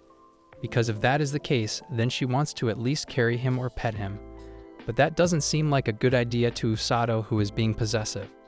Not only does that boy refuse Suzanne, but he legit snaps Suzanne's hand when she reaches her hand out to the bear. And just like this, an ultra instinct level fight begins between these two. After swelling Suzune's hands, she finally stops and asks Usato what's the big deal. So the boy says likewise that what is the big deal of patting this blue bear, he doesn't understand what has gotten into her. So Suzune uses her feminine card and tells Usato that this is not so manly, slapping a lady's hand. She believes that Usato must have some sort of hand-slapping fetish. Not gonna lie, that might actually be a thing. The world is a pretty weird place. Usato, on the other hand, totally neglects this accusation and tells her that he has no idea what she is talking about. Well, finally, Blurren wakes up from his nap after his nose bubble pops. Thus, finally, Usato tells the bear to walk on his own legs, though, due to his sleep hangover. Blurren starts walking a zigzag, which creeps Usato out, while Suzanne finds Blurren's unconscious state an opportunity to touch him. Okay, this sounded really weird, but she means it in a good way, I hope. Suzanne sits on the ground and offers Blurren to ride her. I mean, she basically wants the bear to jump on her back so she can carry it. Though Usato isn't so sure about this and even warns her, but it is too late. Lazy Blurren is so numb right now that bro forgets his comfort zone and hangs on her back. Finally, Suzanne's wish comes true and she starts feeling his fluffy hair and warm body. But little does that woman know this bear is actually heady. The moment she tries to carry it, Suzanne falls down. Hence, Usato rushes for help and tells Suzanne to stop getting herself hurt before they even start to fight. He then pushes Blurren and tells that Lazy has to use his feet. Technically, he humbles her because the very next moment, Suzanne gently apologizes to Usato for worrying him and making him use his healing magic on her already. Can we appreciate the fact that along with healing magic, Usato has a great amount of strength?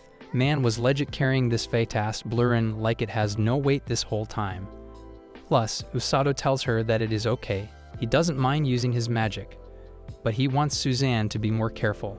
Suddenly, both Blurren and Korin sense presence. It appears that Korin's staff has detected multiple creatures ahead. And not just that, Haruku loudly says that whoever is ahead of them should stop immediately and reveal themselves if they are not monsters.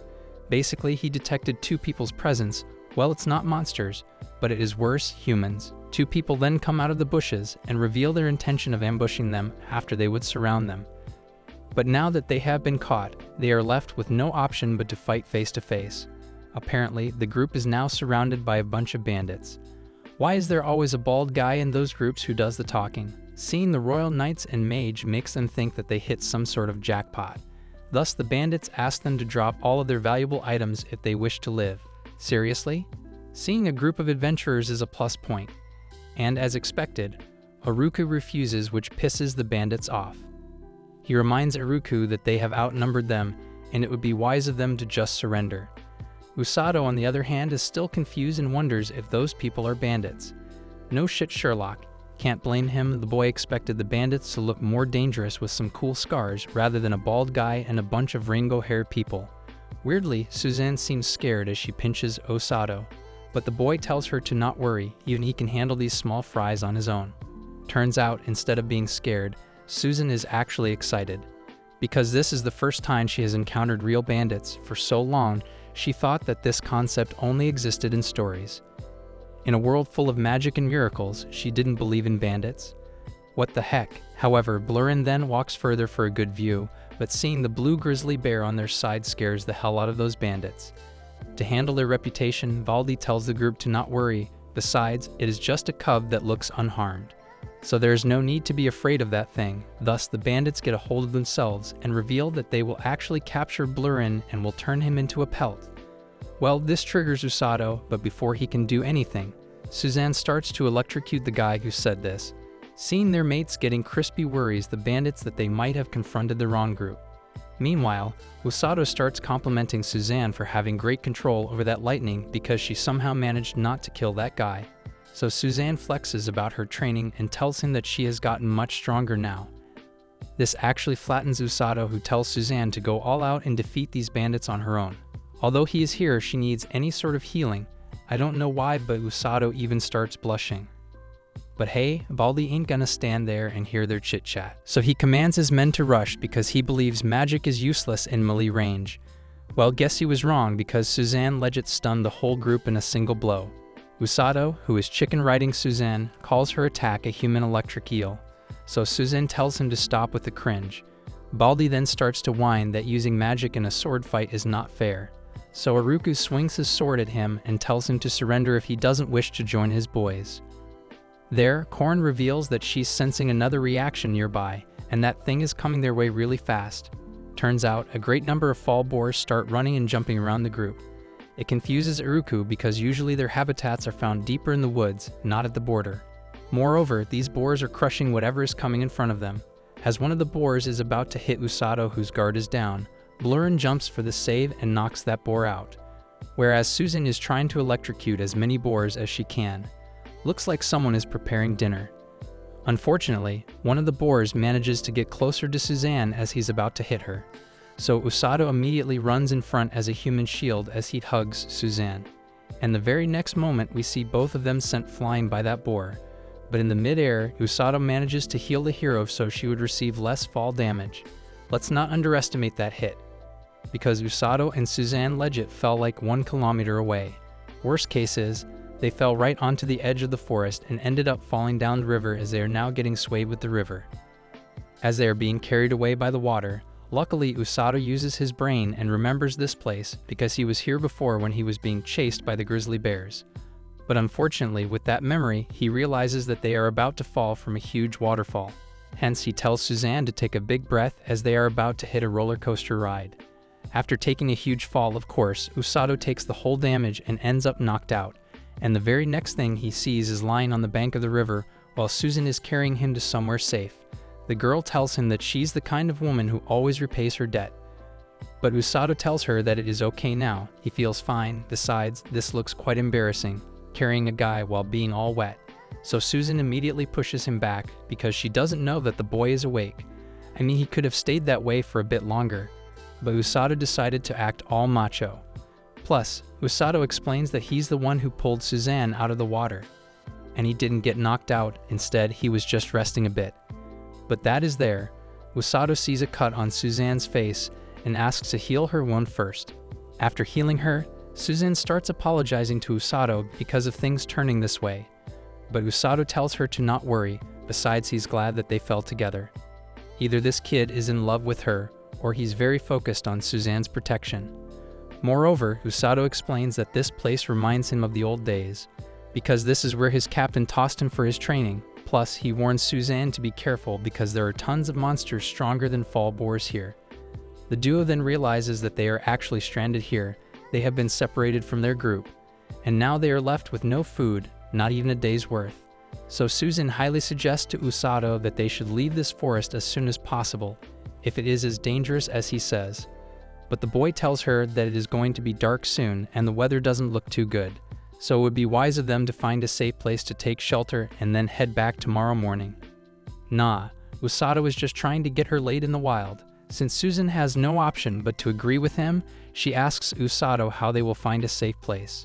Usako then brags about how he slept in the trees last time, but he's not so sure if Suzanne can actually do that, probably because she had a luxurious life of cozy beds, and it turns out to be true.